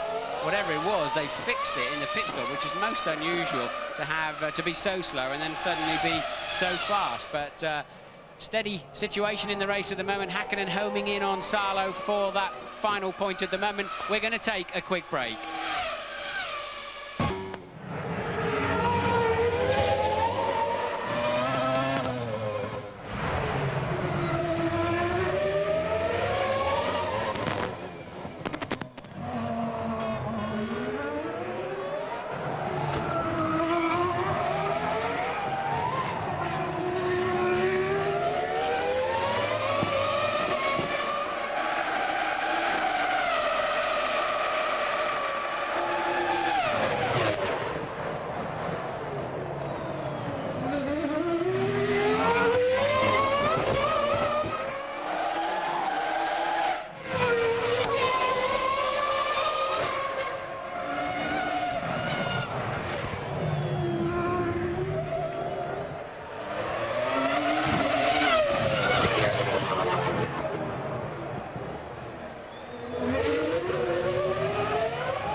Lap 67 out of 78 at Monaco. Race leader David Coulthard is being caught by Frentzen, but not nearly quickly enough for Frentzen.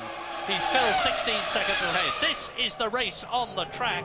It's the battle for 6th position between Finland's Mika Salo and Finland's Mika Häkkinen, respectively, in the Sauber and McLaren cars. who are being caught, as you can see, by David Coulthard. So Coulthard is coming up to lap his teammate, Mika Häkkinen. Now, Coulthard's last lap was 1 minute 21.8.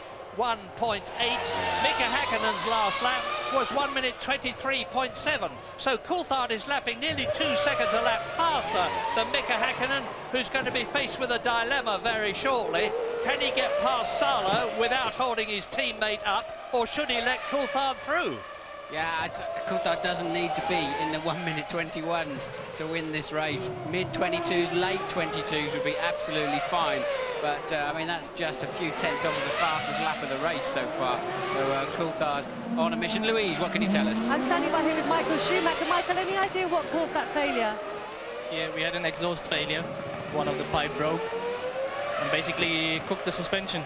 It was such a crashing victory. It was on the cards. Yeah, but you know, that's Formula One. I know you were anxious to find out news about your brother Ralph. Any news on his injuries?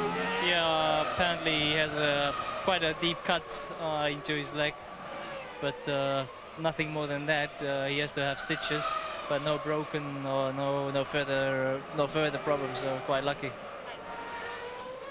Thank you, Louise, and thank you, Michael Schumacher. Good to know that Ralph's injuries are nothing worse than a cut, although I wonder whether that will have healed enough for the Canadian Grand Prix at Montreal in 2 weeks' time. We have to go there a bit earlier, it being a long-haul event than we normally do. But David Coulthard's lead is still being whittled away very, very, very slowly, too slowly for Heinz-Harald Frentzen.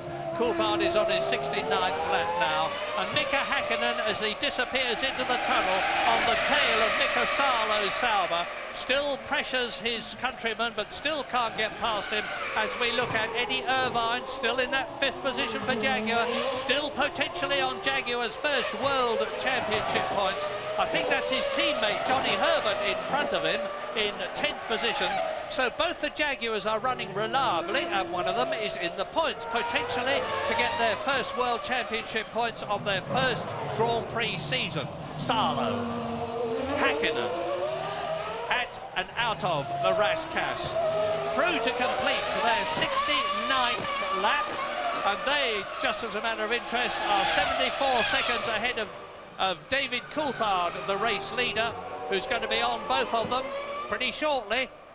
Now look back and you may see, yes, there is David Coulthard. You can see the track gap there is between Mika Häkkinen in 7th place and his teammate David Coulthard, who is leading the race and is very nearly a full lap ahead of Salo and Häkkinen. But as Martin has rightly said, David Coulthard can afford to ease off quite a lot without being in danger of losing his lead, because it is now 17 seconds. Frentzen is lapping marginally quicker than he is, but what would then matter is the time that Salo is lapping in comparison with Coulthard, and it's about 2 seconds a lap slower.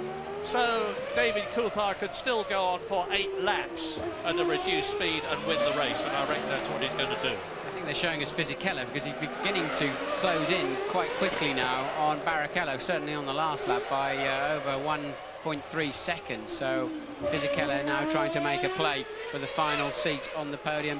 Villeneuve in the BAR Honda. It's going to be significant if he gets lapped by Frentzen, basically the second Honda team lapping the Works Honda team, and that will not go down at all well. Yes, Jordan are making the official Honda team look pretty shabby at the present moment, and here is the race order on lap 71 as you look at Rubens Barrichello in 3rd position, and now Frentzen, who is in 2nd place, 16.8 seconds behind race leader David Coulthard, and 4 seconds ahead of 4th place Giancarlo Fisichella in the Benetton. Eddie Irvine, and there goes the Jordan, and Frentzen is now going to be passed by Rubens Barrichello, who will move up into 2nd position. Just a silly, careless mistake there, Murray. Frentzen just went in, cruised into the corner, ran fractionally wide and slapped the barrier. Surely he's broken the rear suspension and the drive shaft, I'd imagine. Look at this, it just picks up a little bit of dirt, and that's it. And quite a whack, actually. Barrier yielded a little bit, and that is Frentzen out of the race. What a silly, careless mistake. So it means that a Ferrari is now on 6 World Championship points, and you are looking at it. This has eased the bitter blow for Ferrari and made things tougher for McLaren in the Constructors' Championship, because Coulthard is on 10 points, Barrichello is on 6. Up into 3rd position goes Fisichella in the Benetton. Up into 4th place goes the Jaguar of Eddie Irvine. 5th is Salo. Mika Häkkinen is now in the points. Both the McLarens are in the points, 1st and 6th. I think that Jordan will be manoeuvrable, and they've got to pull it out of the way. I don't know which way they'll take it, but the Jordan at least appeared to have its wheels pointing more in the right direction than Denitz's car earlier on in the race. And the man who now needs to put a spurt on is Fisichella there in the blue Benetton, because he's now got a chance of 2nd place. I think, without doubt, Barrichello is ailing slightly, and Fisichella homing in on him nicely. The gap now down to just 2.2 seconds. Yeah, and on the last lap, Fisichella was 2 seconds faster than Rubens Barrichello. So he's going to be right up with the Ferrari. Here is the order. Coulthard leads, Barrichello 2nd. Fisichella that you're looking at, closing up on the 2nd place Ferrari in 3rd position. Frentzen is out of the race. 4th then is Irvine. 5th is Salo. 6th is Häkkinen. 7th is Jacques Villeneuve. 8th is Heidfeld. 9th is Johnny Herbert. 8 cars finished last year. 9 are running this year. And we are on lap 72 out of 78. All to play for. And still some time to play. Out of the tunnel, Ferrari, Rubens Barrichello, 2nd place. Where is Fisichella? He was only 2 seconds behind him when we last looked at him as he closed up. Both Fisichella, and there is Häkkinen, looking now for 5th position and 2 World Championship points by getting ahead of Salo, who continues steadfastly to stay ahead of the McLaren, whilst David Coulthard, nearly a lap ahead of them on the track, closes up on his teammate. Coulthard, Barrichello, Fisichella, Irvine, Salo, Mika Häkkinen, what we're looking at. Yeah, well, Coulthard can afford to relax now to the 24-second lead, but you saw what happened there with Frentzen. If you relax, and we've seen it happen with Senna, with Schumacher over the years, even the greatest drivers around here, they're all capable of a slight lapse, be a half a metre out, and you're having a silly accident into the wall. So Coulthard now backing off quite a lot, now down into the 1 minute 23s, but he's got a 23-second lead at the end of the last lap with 6 to go, including this one. Now Fisichella just 1.9 seconds behind Barrichello, and it absolutely amazes me that Häkkinen, having just zoomed up to the back of Salo, can't get anywhere near him now. Yeah, he's not, you'd expect it to be harrying, and I remember one of the most exciting races I've ever seen was the closing stages of the 1992 Monaco Grand Prix here in Monte Carlo, when Ayrton Senna got ahead of Nigel Mansell, who'd come in to change a wheel, thinking he got a puncture when in fact it was just a loose wheel nut. And Mansell came out, caught Senna's McLaren, and harried it every inch of the way for the last 6 laps. He practically drove over the top of it, but Senna, just knowing the track as well as he did, a 6 times winner, stayed where he was, refused to let Mansell get past, and won the race, and subsequently became a 6 times and only 6 times winner at Monaco. So David Coulthard now is on his 74th lap. 4 laps to go at the end of this one. And the battle that you're looking at is the major one on the circuit, with 9 cars left out of the 22 starting. Yes, Eddie Irvine just 15 seconds down the road from that battle in a great 4th place, so hopefully his Jaguar will see it to the end and get some reasonable points this afternoon. Häkkinen now redoubling his efforts to put Salo under pressure and gain an extra World Championship point. Frentzen, he's going to have some explaining to do to Eddie Jordan on that one. Well, I know that Jackie Stewart's son, Paul Stewart, in England, will be watching this race. He hasn't been with us for some time. It gives me an opportunity to say, Paul, that we are missing you in Formula One. Get well soon and come back. And your reward here, we sincerely hope, is going to see your man, Eddie Irvine, come home in 4th position for Jaguar's first World Championship points. The points that you and your father, Jackie, and everybody else, when it was the Stewart team, have done so much to enable them to be possible today. So, Salo and Häkkinen, with Häkkinen closing up now, but knowing that he mustn't be rash, because at least he's in the running for one World Championship point now, but he can only get it if he pressures Mika Salo to do something wrong. If he does something wrong himself, Mika Häkkinen that is, he will prejudice the chance of getting even one World Championship point, which could decide the World Championship in the end analysis. Last year, the winner, Mika Häkkinen, was only 2 points ahead of Eddie Irvine in the Ferrari at the end of 16 hard-fought races. Every point counts in Formula One. And Häkkinen outbraking himself into the chicane, going straight across. Again, I don't think he'll get a penalty on that one. I wonder if he's got a similar problem to what he had earlier on, but is he picking up speed, or is Häkkinen cruising now? I think he's slowed down there. Maybe he's got a brake problem, which was what caused him to overshoot the chicane. He's certainly visually going a lot slower there. But just listening to the engine. And they've got David Coulthard right up behind him now. There is the race leader, Coulthard, closing up on the 6th place man, Mika Häkkinen. They're both in the points. Now, Mika Häkkinen is 49 seconds ahead of Jacques Villeneuve. So if Häkkinen can just keep going, he's going to be in for one World Championship point. We're riding with Coulthard now, and you will see the other McLaren of Mika Häkkinen now as it drops down to the Mirabeau, the right-hander. There he goes from the Mirabeau down to the Grand Hotel hairpin. This is it coming up.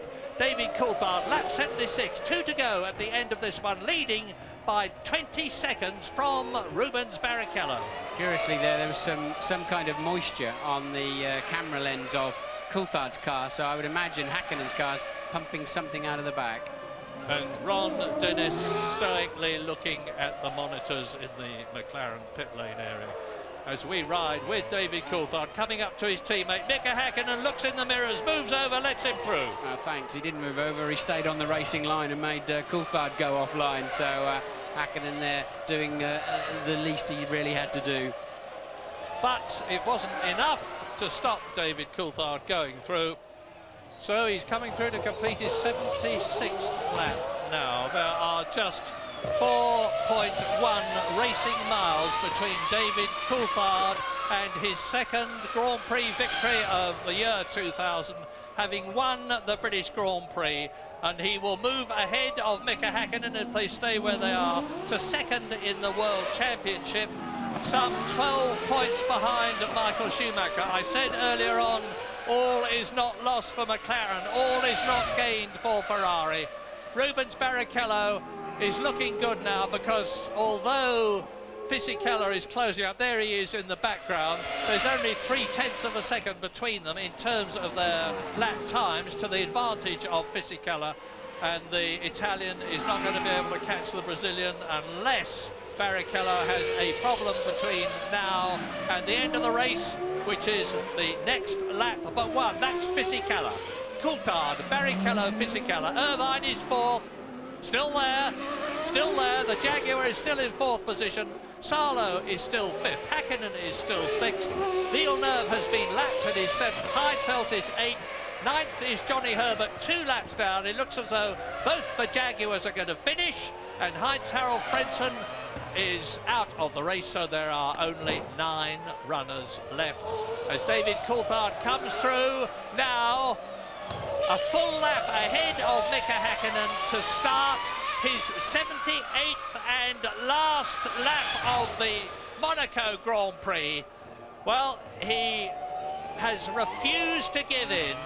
I said earlier on that he's always pointed out that he's younger than Häkkinen. He's got a lot less race experience than Häkkinen.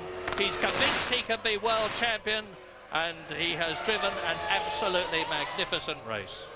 Yes, I think those days now of comparing himself with Häkkinen in that sort of lower light, he has to get out of, really. He's now in a great position if he can get to the end of this lap in the World Championship, and he's certainly been very pumped up all weekend. He said, I was so disappointed when qualifying ended. I was just loving driving the cars, giving me a lot of confidence here all weekend, and he went into the race with supreme confidence, and it certainly paid off for him. Would have been nice to see him and Schumacher head-to-head earlier on in the race to see which of the two cars and drivers had the real pace.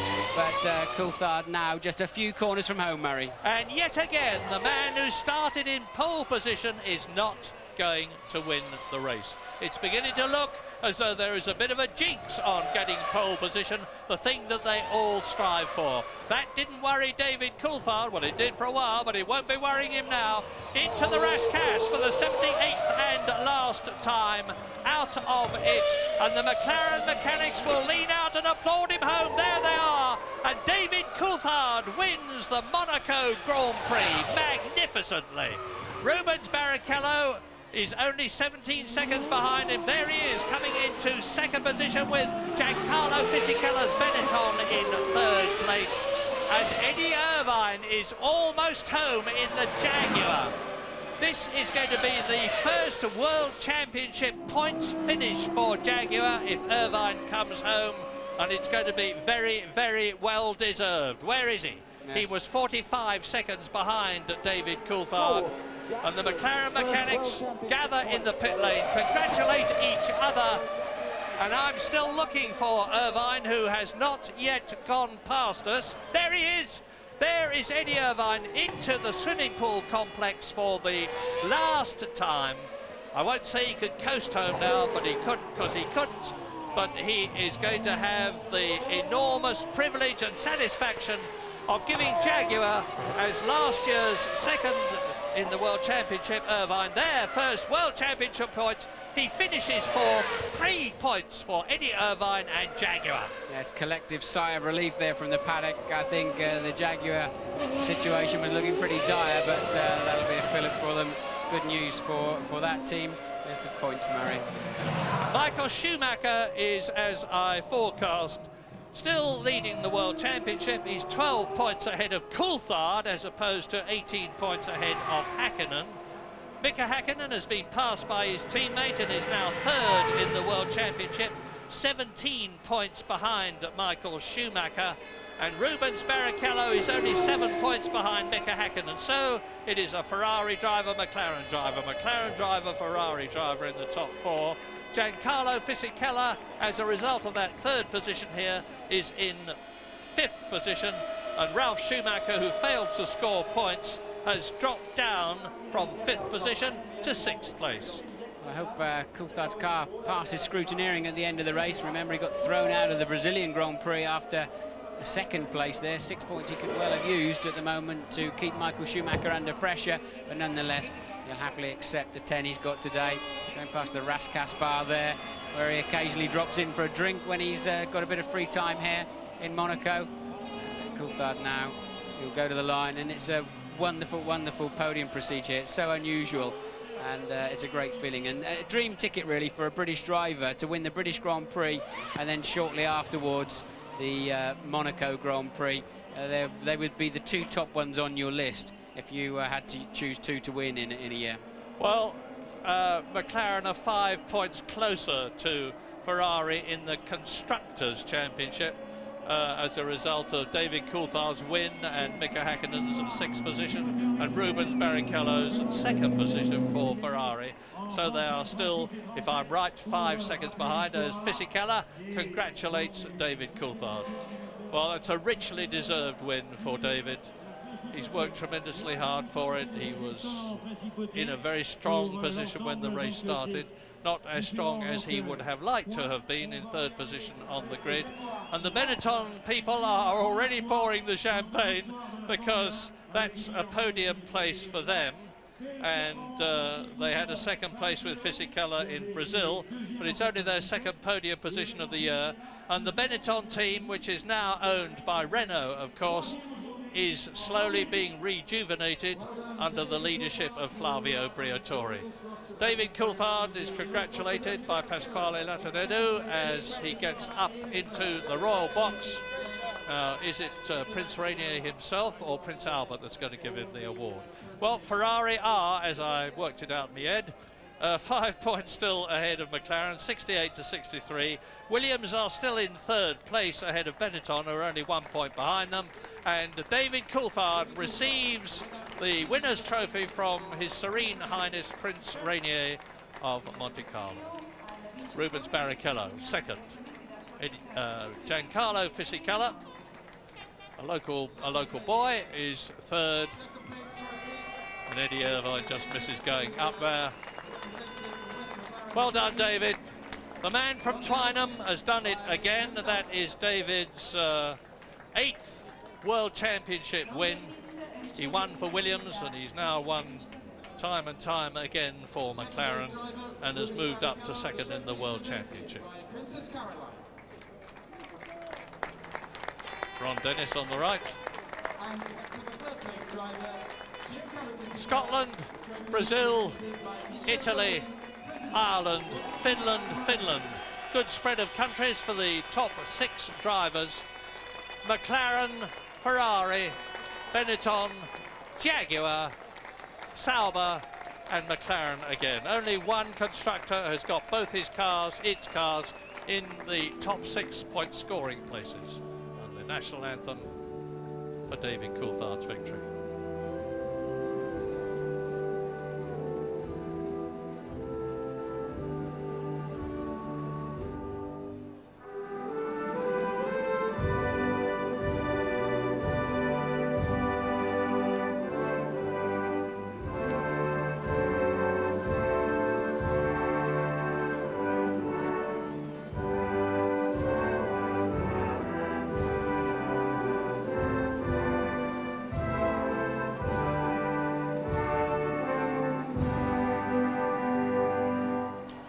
David Coulthard lives here in Monaco. He hasn't got far to go home. His fiancée Heidi Wichlinski will be here.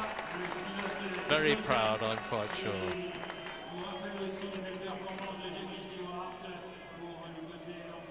And since McLaren share the national anthem with David Coulthard, we are not, I think, going to hear it again. The winner of the Monaco Grand Prix, David Coulthard, 16 seconds ahead of Rubens Barrichello, who was 2.5 seconds ahead of Giancarlo Fisichella. Eddie Irvine, a magnificent 4th for Jaguar's first World Championship points. 2 World Championship points for Sauber and for Mika Salo, who managed to stay ahead of his countryman Mika Häkkinen right to the end. Mika Häkkinen was lapped, and the lap record, the fastest lap in the race, Mika Häkkinen, 1 minute 21.5. So he really got cracking at the end, 7/10 of a second faster than his own fastest lap last year. Norbert Haug, the Mercedes-Benz competition chief, and Joe Ramirez, one of the most popular men in Formula One on the right, who has been in Grand Prix racing for so very long, have seen a superb win.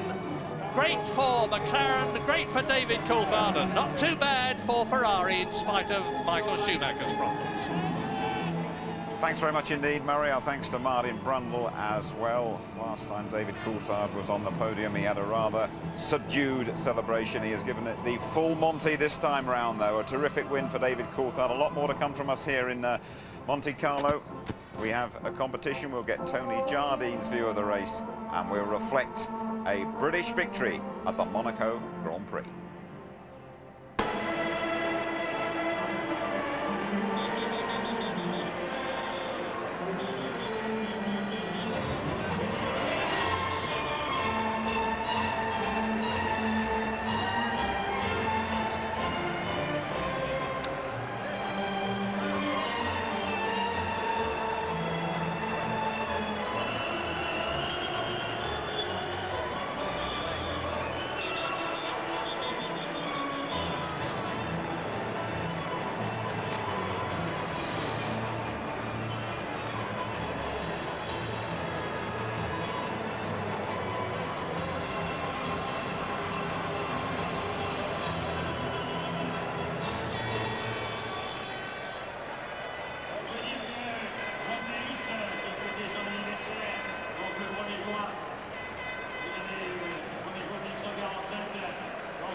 Va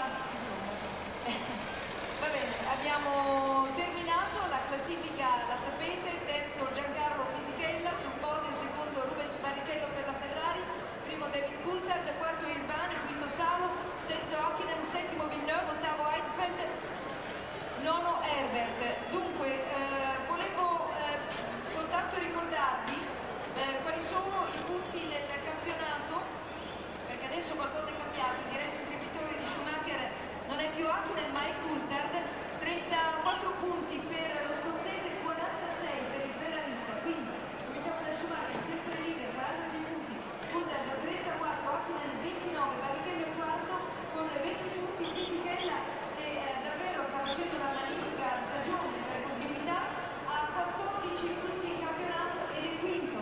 Con questo noi salutiamo, tra poco sentirete le voci dei protagonisti di questo 58esimo Gran Premio di Monaco. Il prossimo anno si tornerà a correre nel mese di maggio, verso la fine di maggio. Noi ti auguriamo un buon ritorno in Italia, richiediamo le bandiere, le esercizi li tolereremo il prossimo anno, ok? Grazie a tutti di aver partecipato, da Michele Bertino, buona serata, buon ritorno a casa.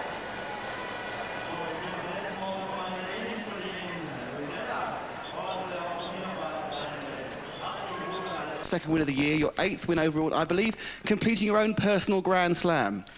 Absolutely. I've always said there's a few big Grand Prix for me personally that I'd like to win, and that's Spa because of it's my favourite track. The British Grand Prix, of course, because it's my home Grand Prix. The Italian Grand Prix because there's nothing quite like an Italian crowd for Formula One, and Monaco because it's technically one of the most challenging and difficult tracks for any driver. And okay, I've benefited today from problems with Michael and with Jarno, but that's Monaco, and I've had I think my fair share of bad luck over the years, so I'm quite happy to take this win today.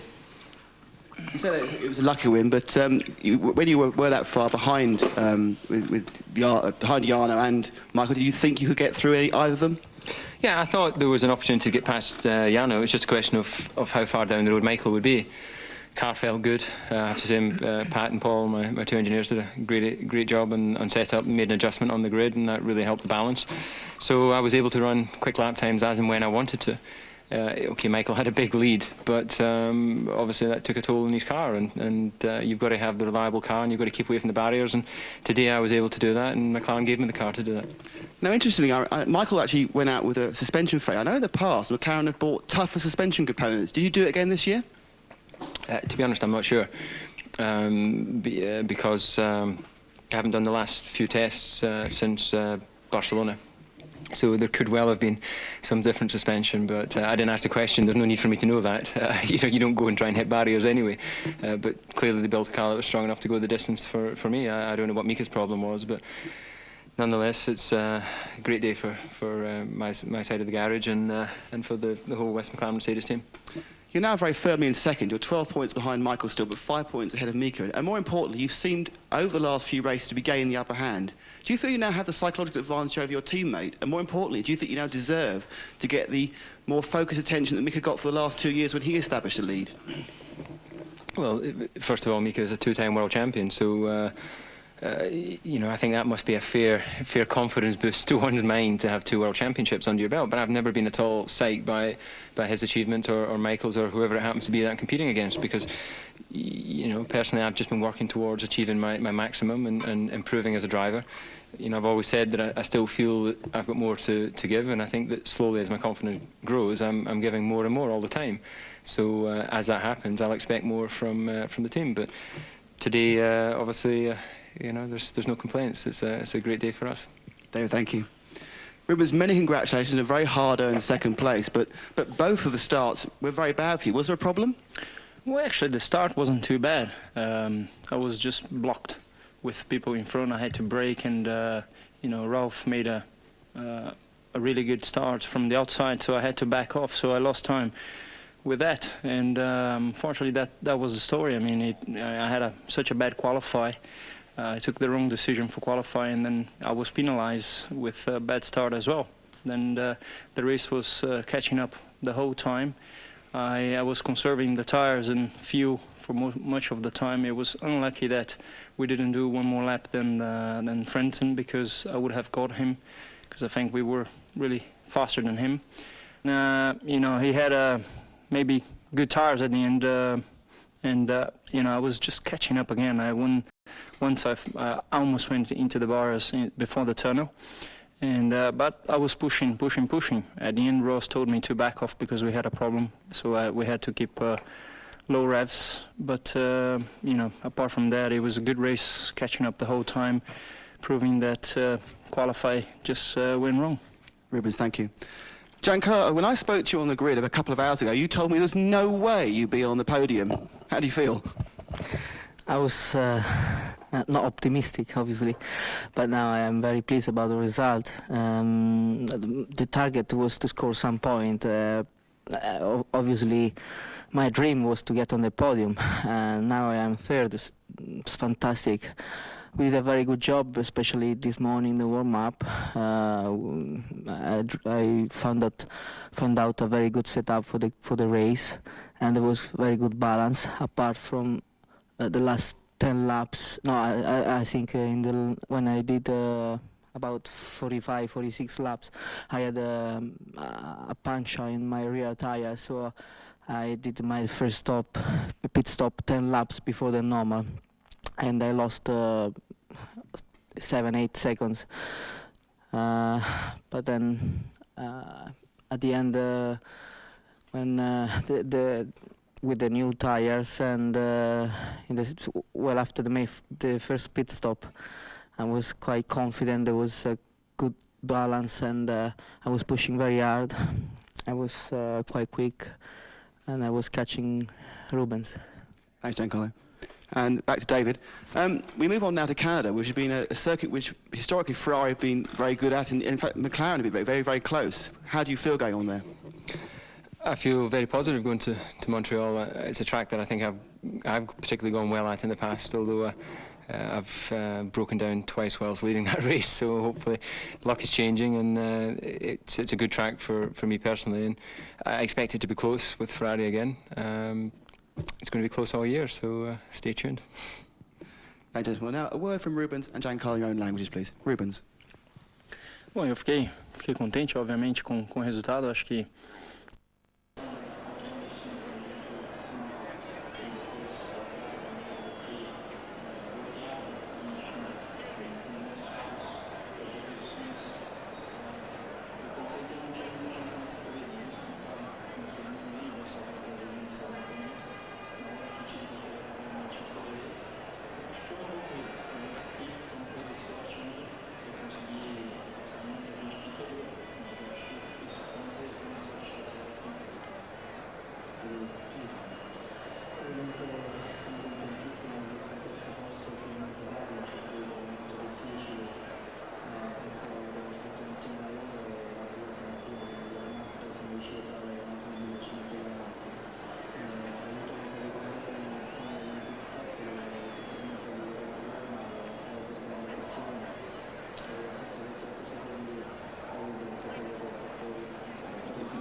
tweede aan de race begonnen.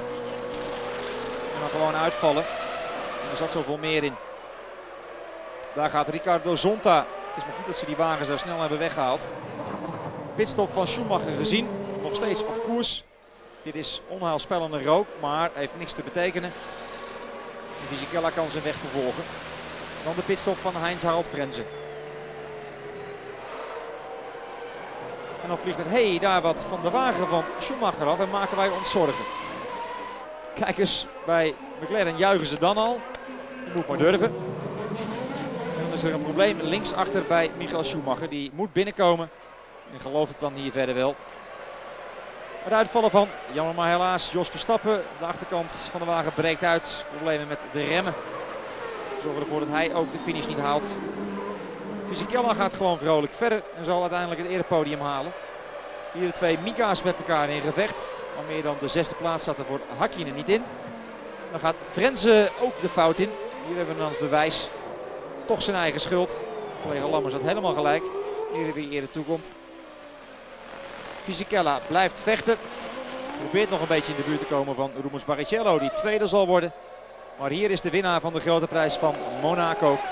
Dat is David Coulthard, de 8e overwinning uit zijn loopbaan. Hij wordt hier voor de tweede maal tweede. Ditmaal met een Ferrari. En dan heb ik het over Rubens Barrichello. Maar de man vandaag mocht ook wel een keertje David Coulthard. Fisichella maakt het super trio vol. De beker komt van Prins Reinier en is voor David Coulthard.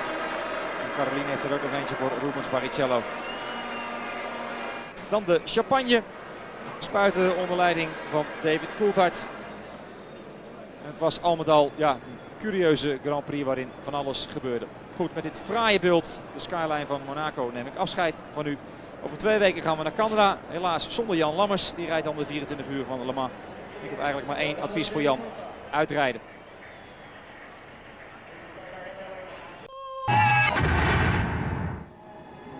Monaco Grand Prix started 2.5 hours ago. All sorts of delay at the start, but it ended up in great style for David Coulthard, the winner here, and his World Championship challenge right back on track. Tony Jardine, I think from Coulthard's point of view, if we'd have said to him at the start of the season, which one do you really want to win, he'd have said, right here. He's already said above the British Grand Prix, which he's won twice, which is very, very dear to his heart. This is the most prestigious. He would like to get his name on the cup, and he's now done so alongside the legends in motorsport. I mean, you have to look at the name. A great driver, Scottish driver as well. Jim Clark, the late Jim Clark, didn't win this race. Jackie Stewart did 3 times. But the last time he did that was in 1973. So he's burst that for UK drivers. Hunt failed to do it, Mansell failed to do it, Hill failed to do it. David Coulthard, this is a glittering prize for him. This is top of the pyramid. And heart goes out to him. When all those hooters went off on the boat, so I got quite emotional because it's a stirring moment. Sent a little shiver up our spines up here, didn't it, really? Just before we see the highlights of the race, what does this mean for David Coulthard in relation to Mika Hakkinen now in that team? Well, I think it puts things to rights because leading up to this race, Mika Hakkinen had been not insulting but disparaging perhaps towards the Scot, because he'd actually said that David Coulthard, in response to questions from journalists, could get better but he wouldn't get faster than me. And David responded to that, well, he's entitled to his opinions, but I'm a bit disappointed about it. So there is rivalry going on there indeed. And Hakkinen and Mika Salo in conversation there. Salo always does pretty well around this place, 5th, and Mika Hakkinen making his point for McLaren, 6th after a very tough weekend. Let's just throw it back though, Tony, to all that chaos at the start, and there definitely was a red flag. The race was stopped before this happened, and is Jenson Button the culprit here? Yes. Well, we still have no idea why that red flag went out, but this is what I'm worried about, is for Jenson Button, because he was the one that tipped the arrows round there and caused the traffic jam down there at what was the Lowe's hairpin. It's now the Grand Hotel. Villeneuve on the outside trying to get past. Now, one, that is not good for Jenson's career when he's under the microscope, and he needs to do well here and he needs to do well in Canada. The second worrying thing was that there were very good, healthy motor cars there that were craned out of the way, could have been pushed down the hill. And when the drivers started to run back to the pits, they weren't helped by motorcycles or boats across the harbour either. They must surely look at this, because I mean there are enough taxis around this place in the harbour, aren't there? Yeah, well, there's taxis. This is a joke, all this. Zonta, there's Deniz, and there was their own foot Grand Prix going on. and they are very fit young men, as you know. They spend a lot of their time in the gym, and they're in the heavy fireproof suits, incredibly fit, but I thought that was terrible. This is something that we'll undoubtedly look out for next year. We finally got the real start. Ralf Schumacher ended up at the race in a lot of pain, but he was the one guy at the start who made up a bit of ground. He did make a lot of ground, and he managed to get past Jean Alesi. Jean Alesi starting 7th, but everything went like clockwork for everybody else. Off went Schumacher on the inside, truly neatly tucked. Look, right tucked into the barrier on the inside, and going through there was Ralf Schumacher. That was an incredibly brave manoeuvre into Saint-Devote, which is a known funnel and disaster area. And as this race has gone on, we've seen a Formula 1 scrapyard down at Saint-Devote with that many cars going off. It's that slippy, but truly getting off amazingly well after all sorts of false starts and aborted starts, and he must have been worrying about cooking his clutch, about having to redo the starts, but truly for me did very, very well. That says a lot about his temperament, because we were wondering if he'd be able to withstand that sort of pressure. No, he did very, very well. He didn't quite have the power and the bite off the line with Michael Schumacher, but he realised that, and he tucked across and got into 2nd place very quickly. And then Coulthard followed him for lap after lap. Coulthard tried to get round him, and Jarno truly remained very, very cool. You're talking about a guy who came very quickly through World Karting and into German Formula 3. A lot of experience. He's managed by Flavio Briatore. He's rumoured to be going to Benetton when they become Renault in 2002. He's a hot property. Throughout the race, I'm sure when the McLarens give their view of things, they will say we were held up by the Jordans, and then almost simultaneously Mika Häkkinen started to slow, and then so did Jarno Trulli. Yeah, they both had problems. This was suddenly when a big sort of can of worms was opened up, because Mika Häkkinen had been coming down the hill. He'd gone quite slowly now. He had some sort of a problem. Look through the tunnel. He was keeping off the racing line, a very dangerous part. It's dark there. And into the pits. Now, as Martin was talking about, there was something in the footwell, something down by the brakes. Something could have broken off and dropped in and got in front of the brake pedal, who knows. Almost at the same time, Jarno Trulli going slowly, trickling away. That 2nd place going away from him and from Jordan. A great shame. They don't know yet whether it's mechanical. They think it's gearbox. It could be electronics in the gearbox. A huge shame for Jordan. As we just see later on, it was going to be double trouble for them as well. Well, we'll talk about Michael Schumacher a little bit later on as well, but Ralf, who made that great start, he then crashed out, didn't he? And it looks nasty for him, because he obviously didn't actually realise, I don't think, what had happened to him during that crash, did he? Oh, but he was unsighted there, because Mika Häkkinen had just come out of the pits after repairs, so Ralf had almost had to go offline, but it's already very slippy and dirty down there. There's already concrete dust down there, so he got offline, slipped off. Left front, there must be some sort of a damage from the suspension, because you can see his left leg there. You see it's probably been speared by a piece of carbon fibre from the tub, or possibly the suspension has pushed through. You never know. Some things happen on very strange angles, and he's been speared in the leg, unfortunately. In a lot of pain, poor Ralf, and that further adds to his very bad luck here at Monte Carlo, and he's had a few practice accidents as well. He's never ever managed to finish here, and a little bit later on, Michael Elderbrother played a reporter to Louise Goodman and told us it is nothing worse than a deep cut, but I mean that is bad enough, but hopefully he'll be back in action very soon. Now then, how about Michael Schumacher? There are a lot of very, very subdued, miserable people heading for these narrow roads to get out of here, Tony, because they were all set back, and there he was, Schumi, he was off, he was clear. Look, we've all been Number 5 here. We've all been enjoying Michael Schumacher. He's a superb driver. We've loved it. We've watched him kiss the barriers. I said he was giving him love bites. You know, he was, and he will use the barriers, but he's one of the guys that said, well, look, we get tougher suspension here. But what he said to us is that it was the actual exhaust fried the suspension. Now, they have the up and over exhaust, the periscope exhaust, which come out of the bodywork. They don't come out underneath under the Venturi. So I can only think the last lower pipes below the leading edge of the trailing arm of the suspension have fouled it there. Every piece of suspension is wrapped in special fireproof asbestos as well, because it's such an oven down at the back of those He was cars. talking about his exhaust, wasn't he? And Ferrari are adamant that he didn't actually give a love bite, kiss the barriers. You call it what you like, Tony. Well, I mean, immediately when things happen, obviously the teams have an answer for this, but you can see there that the car, it's the left rear suspension that actually broke, and you can see the car crabbing around now, and that is why the right rear there was giving out the smoke. But it happened before, after he'd gone past the pit lane entrance, and he had to go around the whole of the lap. Now previously, Ross Bourne, if you remember in '98 when he had mechanical problems, they fixed the car, they sent him back out and he ran last, because you can always pick up points at Monte Carlo. Just 8 finished, 1966 only 4 finished, and that's when Jackie Stewart won. So cars do go off here, and it is a race of attrition. It can be. Absolutely. We thought that Heinz-Harald Frentzen might be in for something here, but I don't know. It seems to me that this is such a tough race, as you've been saying, so exceptionally hot today that everyone you look at him and go, he made a driving error there. But I think the drivers get really, really tired towards the end, and that might have happened to Heinz-Harald. It is very, very easy to be critical from here as the track gets slipperier and slipperier, and lap by lap, that's what happens, and it gets dirtier and dirtier. Now, how do we know? He could have had perspiration dripping down into his eyes. He could have just blinked for longer than half a second or something. Next thing he knows, he's offline. But he was going over what looked like a normal line over the curb, but he got to the curb on the inside, and Schumacher's been off there before in practice, hit the curb, it bounced him off over and to the curb on the outside of Saint-Devote. There was no grip there, because we've already seen about 6 or 7 cars going off in the scrapyard of Saint-Devote. Absolutely. It's very tough, though, for Jordan, who expected something this weekend and ended up with 0 points here. We talked a little bit earlier on about the relationship between Coulthard and Häkkinen.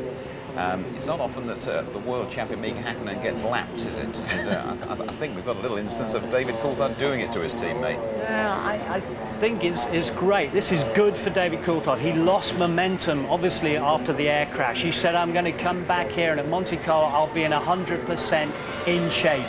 His ribs are all healed up. He's gone back to the gymnasium.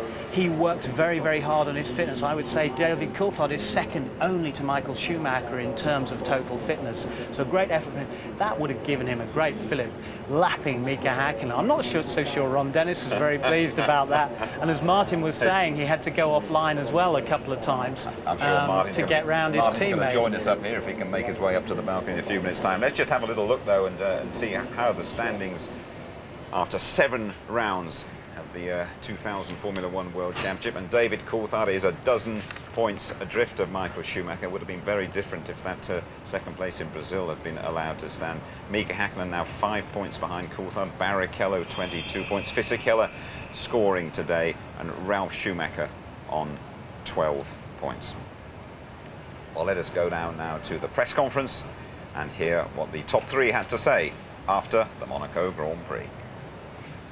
Rubens Barrichello, the Ferrari scorer at Monaco. Martin Brundle has joined us. We'll chat in a moment, Martin. We will also have a competition when you rejoin us.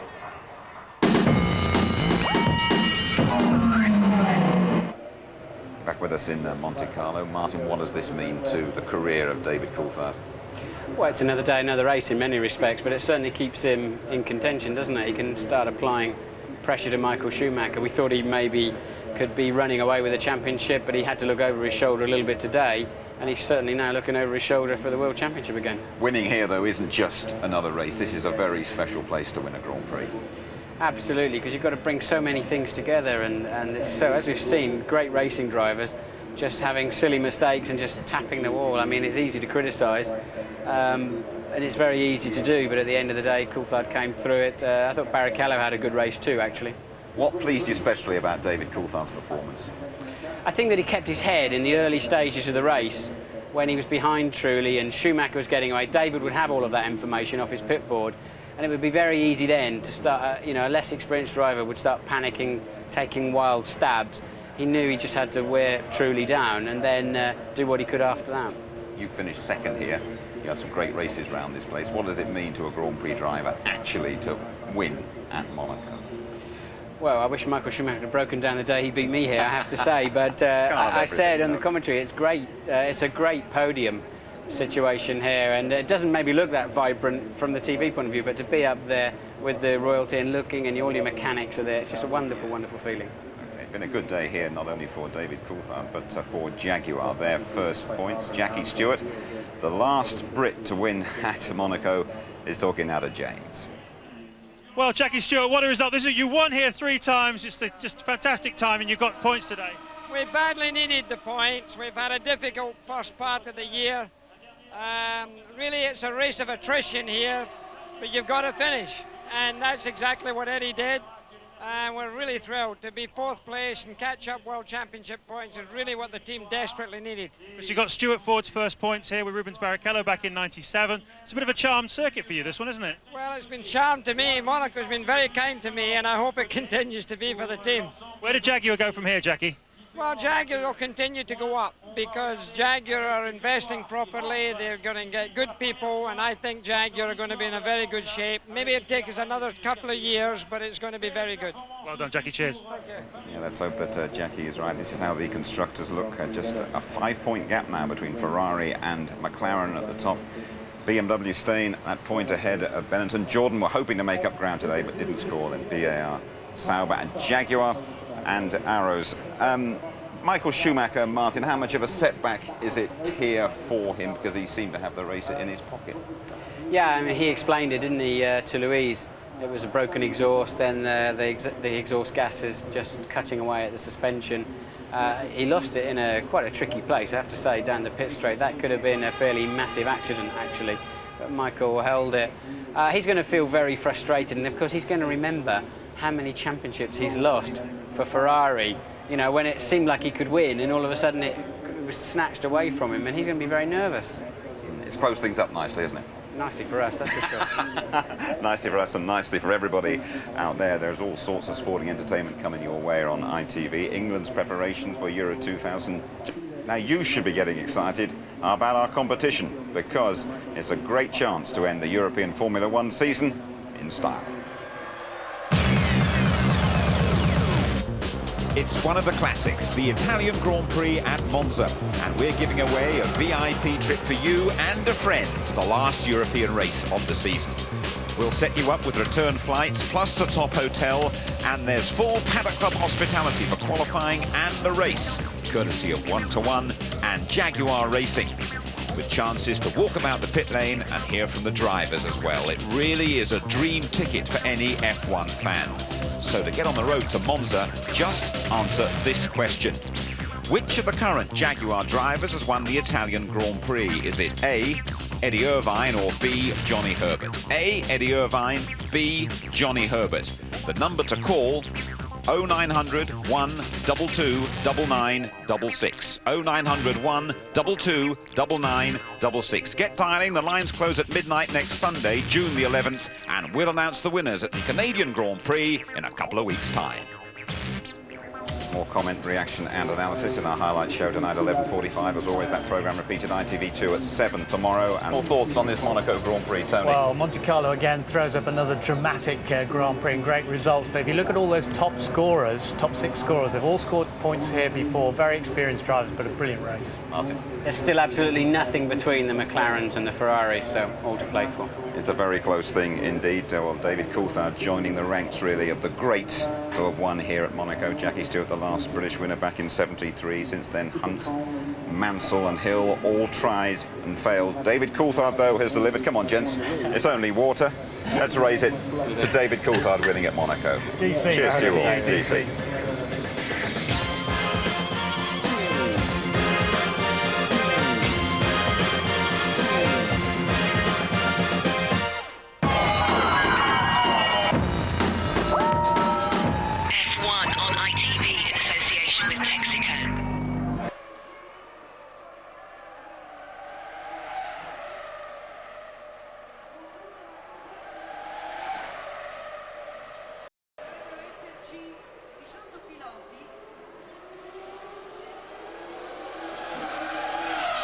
A very bad lap there. Mark and Gaston going out. What were the problems? Max Genet had a problem probably with gearbox, no drive, he said on the radio, up on the Casino Square, and Gaston hit in the same lap the area exactly what. Unfortunate for both. Very bad luck, thanks. Seinem ersten Monte Carlo Auftritt. Jenson Button, eventful first 2 races at Monaco. What happened the first lap of the first start? The first time didn't get too bad a start, and I got to lows, and I thought I was covering my line, and Della Rosa went down the outside, and we touched because I didn't have enough lock to actually get around the corner with him on the outside. But we touched, and that caused a restart, which wasn't much better for me. Obviously, I had to start from the pits, and at the end, I'm not sure what the problem is, but the car stopped running after about 15 laps. Now, you're out in the spare car. Did it feel okay till it broke down? The last 4 or 5 laps, I had a problem with the car. When I went full throttle, it wouldn't pick up. It would just die. But we're obviously looking for what the problem is now, and we'll have to have a look into it. But it's a bit disappointing. It's Monaco, I suppose. It's difficult, and it's my first time here, so hopefully next year it'll be better. Best luck for the next race in Canada. Thanks. Das ist eine Erklärung des jetzt im Gespräch mit meinem Kollegen. Monaco Grand Prix. All the 3 starts. What happened the first 2 starts to you? Well, it's a pretty difficult race for me. I just started with a T-car because I was involved on the first accident. And then T-car was not too bad. It was blocked behind Verstappen. And then I had a problem on the front suspension and went straight to the wall. And how did you see the incident which made the first race stop? What happened there? Well, Bottas was completely stopped in the middle of the track. Tried to avoid him, but I couldn't. Thank you. Ja, een rellen follow-up. Pedro de la Rosa, very bad luck. What happened on that first lap of the first start? I went into Loeb's on the outside of Jenson, and I was already ahead of him. He touched my rear tire with his front tire, just enough to make me spin, and then that caused the traffic jam. Now, was your car okay? And if it hadn't been taken away by crane, could you have used it? Yes, absolutely, but they didn't bring it back, so there was no time. I cannot finish the race. Very bad luck. Thanks for talking to us. Also aus seiner Sicht, hello Jarno. So tell us what happened to you and the car. What was the problem? Well, I had a gearbox problem. Probably I think there's been a still problem as we had before. Means electronic problem of the gearbox. Did you have any chance to get closer to Michael? And what about the pressure from David Coulthard? Do you have the feeling that you hold him up a little bit? Well, honestly, I was doing my race because, in fact, my choice was on soft tire, so I had to take the beginning of the tire. So the only chance to overtake Michael was just on the start. Once I was second, I was keeping my pace without pushing too much. I was pushing sometimes just to keep away Coulthard, which was sometimes too close. But otherwise, I was quite comfortable on second position. Was the pressure very high from David? No, actually it was quite easy. Sometimes was getting so close that I decided to push. So a few laps was pushing, and then I was slowing down and keeping him away. Okay, Jarno, sorry about your dropout. Better chances next time. Thank you very much. Thank you. Bye. I suppose hard work, but rewarded with first points for Jaguar. Yeah, it's great. You know, we really deserve points. Thanks, well done. We deserve points at other races. We got points today. You know, the car's been good all weekend. Qualifying was just, you know, we just had a disaster, and it's good for the guys. It's a bit of a habit seeing you here in Monaco, isn't it? Yeah, it's a great circuit for me. I won in Formula 3. I scored my first point. I went on the podium 2 years ago, second. Even last year, fifth. This year, third. So it's a great result. At the beginning, my target was to score, obviously, some points. But the target was to get on the podium. Now I am very pleased. I say thanks very much to the Benetton team, and I'm looking forward for the next race. Goed gedaan. Goed, prima. Congratulations. Yeah, that's German. Oh, that's German. Sorry, guys. I suppose a bit of luck, but you needed that after qualifying. Oh yeah, absolutely. I mean, I had a terrible qualify. I mean, I kept smiling just to tell you guys how upset I was, because it was really a hard time that I had. I chose the wrong setup for the car, and basically that paid, really. I mean, then I had a fantastic warm-up where the car became a lot better, and you know, things were the expectation was really good. But then I had a start that it wasn't fantastic. But the problem were with people alongside me, you know, like Ralph had a fantastic start and Alessi was there as well. So I had to back off. I had nowhere to go. So basically I said, oh, you know, it's going to be one of those races where it's just waiting. But the wait, it was quite effective because I save a lot of fuel, I save a lot of tire. And when I had to push, I had to push. And it was just a pity that I couldn't do one more lap than Frinton, because for sure I would have got him. Congratulations on victory here. How frustrating was it behind Trulli? It was a little frustrating, but you just have to be patient here. I kept pushing and trying to hassle the back of him just to see if he would make a mistake or maybe open up an opportunity for me. But he was very solid, driving well, and it was difficult for me. But just a question of trying to wait and see what would happen. Wait and see what would happen. Wait and turn things around. You're turning your luck around as well. Yeah, no, I think it's time. You know, I've had so many problems in the past that it's good that I had a reliable car, and you know, thanks to McLaren and obviously to Mercedes for that, and all the guys in my car. And you know, let's look to Canada and let's see if we can do it again. One more thing, are you still going to go for pole position in Canada? Yeah, I know no one's won from pole this year, but definitely, you know, I've been strong there in the past, and I'll be trying to go for the pole then. See you there.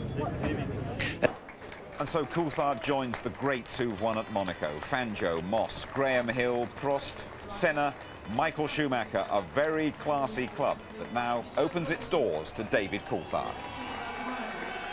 Well done, David. First Briton to win at Monaco for 27 years, but this is no ordinary victory anyway, is it? No, this is excellent. Obviously, I'm delighted to win here. This is the last of the big races for me that I would like to win. Of course, I'd like to win more, but in terms of history, then this is a good one. And it comes at a good point in the season. I felt strong all weekend, and it's good, especially after disappointment of what happened in Nürburgring. I was lucky, I mean, but so it was Coulter, so it was Giancarlo, because no, it wasn't much of overtaking today. I mean, but I was there when I needed. I pushed really hard when they told me, I mean, you have to catch up, friends, and I did. And it was just impossible to overtake. I was pushing very hard because I was always behind Barrichello. Just in the last 4 laps, when I said, so I am third, I think there is no possibility to overtake him, so slow down. When I said that, I was a bit tired there. But until the last 4 or 5 laps, I was very powerful. We badly needed the points. We've had a difficult first part of the year. Really, it's a race of attrition here, but you've got to finish. And that's exactly what Eddie did. And we're really thrilled to be 4th place and catch up World Championship points is really what the team desperately needed. I'd have thought you'd have had more a smile on your face. You just seem frustrated. Because I see problems that are going to take us a lot longer to sort out, and you know, it's you know, I see problems that are, you know, 6 months sorting. That's the thing. But you know, we just got to keep working on these things. Hopefully we can fix them quicker, but just got to keep chipping away. Monaco always has a habit of biting you if you're not well sorted for it, and it's a pity really, because the problems that Schumacher had and the way Jarno was driving, I thought, you know, just keep staying there and that was going to be it. We weren't going to beat Michael on pace. Very unfortunate what happened to Heinz, to hit the wall with only about 5-6 laps under not a lot of pressure, so maybe something broke, maybe not, I don't know, maybe it was a driver error. That's not the point at the moment. The point is that we lost 6 lovely points. And so Michael Schumacher's lead is now 12 points. David Coulthard, his nearest challenger, 5 clear of world champion Häkkinen. Barrichello moving up to 22. Fisichella scored 4 today, and he is 2 clear of Ralf Schumacher now. McLaren's Monaco haul of 11 points means they're only 5 behind Ferrari. Williams unchanged. Benetton improve. Sauber and Jaguar equal 7th on the back of Salo and Irvine's efforts. The complete Monaco rundown. Coulthard winning at his 6th attempt. Barrichello 2nd, same as 97. Fisichella's so good here. 4th year running, he's been in the points. Irvine gets Jaguar off the mark at last. Salo scoring a couple. Häkkinen 6th after a tough weekend. It did include, though, the fastest lap once again. Villeneuve 7th. Great effort after starting 17th. Heidfeld 8th, best of his season in the Prost. Same for Herbert in the 2nd Jaguar, a couple of laps down. Frentzen, the last classified finisher, in 10th. Verstappen crashed out. Michael Michael Schumacher failed to finish for the first time in 10 races. Zonta and Ralf Schumacher both went out at Saint-Devote. Trulli's gearbox failure cost him dear. Deniz also came off second best to the Saint-Devote barrier. Alesi's drive shaft failed. Mazzacane and Genet, they both went out about the same time. Wirtz crashed out after 18 laps. Engine failure, the official reason for Button's exit. And finally, De La Rosa didn't have another arrows to drive after crashing in morning warm-up. Next port of call, then we go to Canada, to Montreal for the Canadian Grand Prix in a couple of weeks' time. A bit of a different time for qualifying, 11:45 on the Saturday night. The race, though, we are live on the Sunday from 5:15. Highlights at 11:35. Talking about highlights, winning here must be the top mark in David Coulthard's career. He'll celebrate this weekend and then concentrate on his ultimate goal, the world title itself. Good night. It's hot, hot, hot.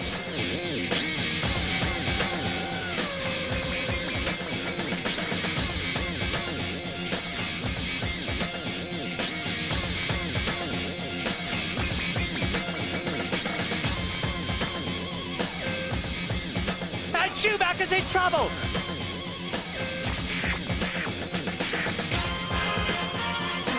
And David Coulthard wins the Monaco Grand Prix.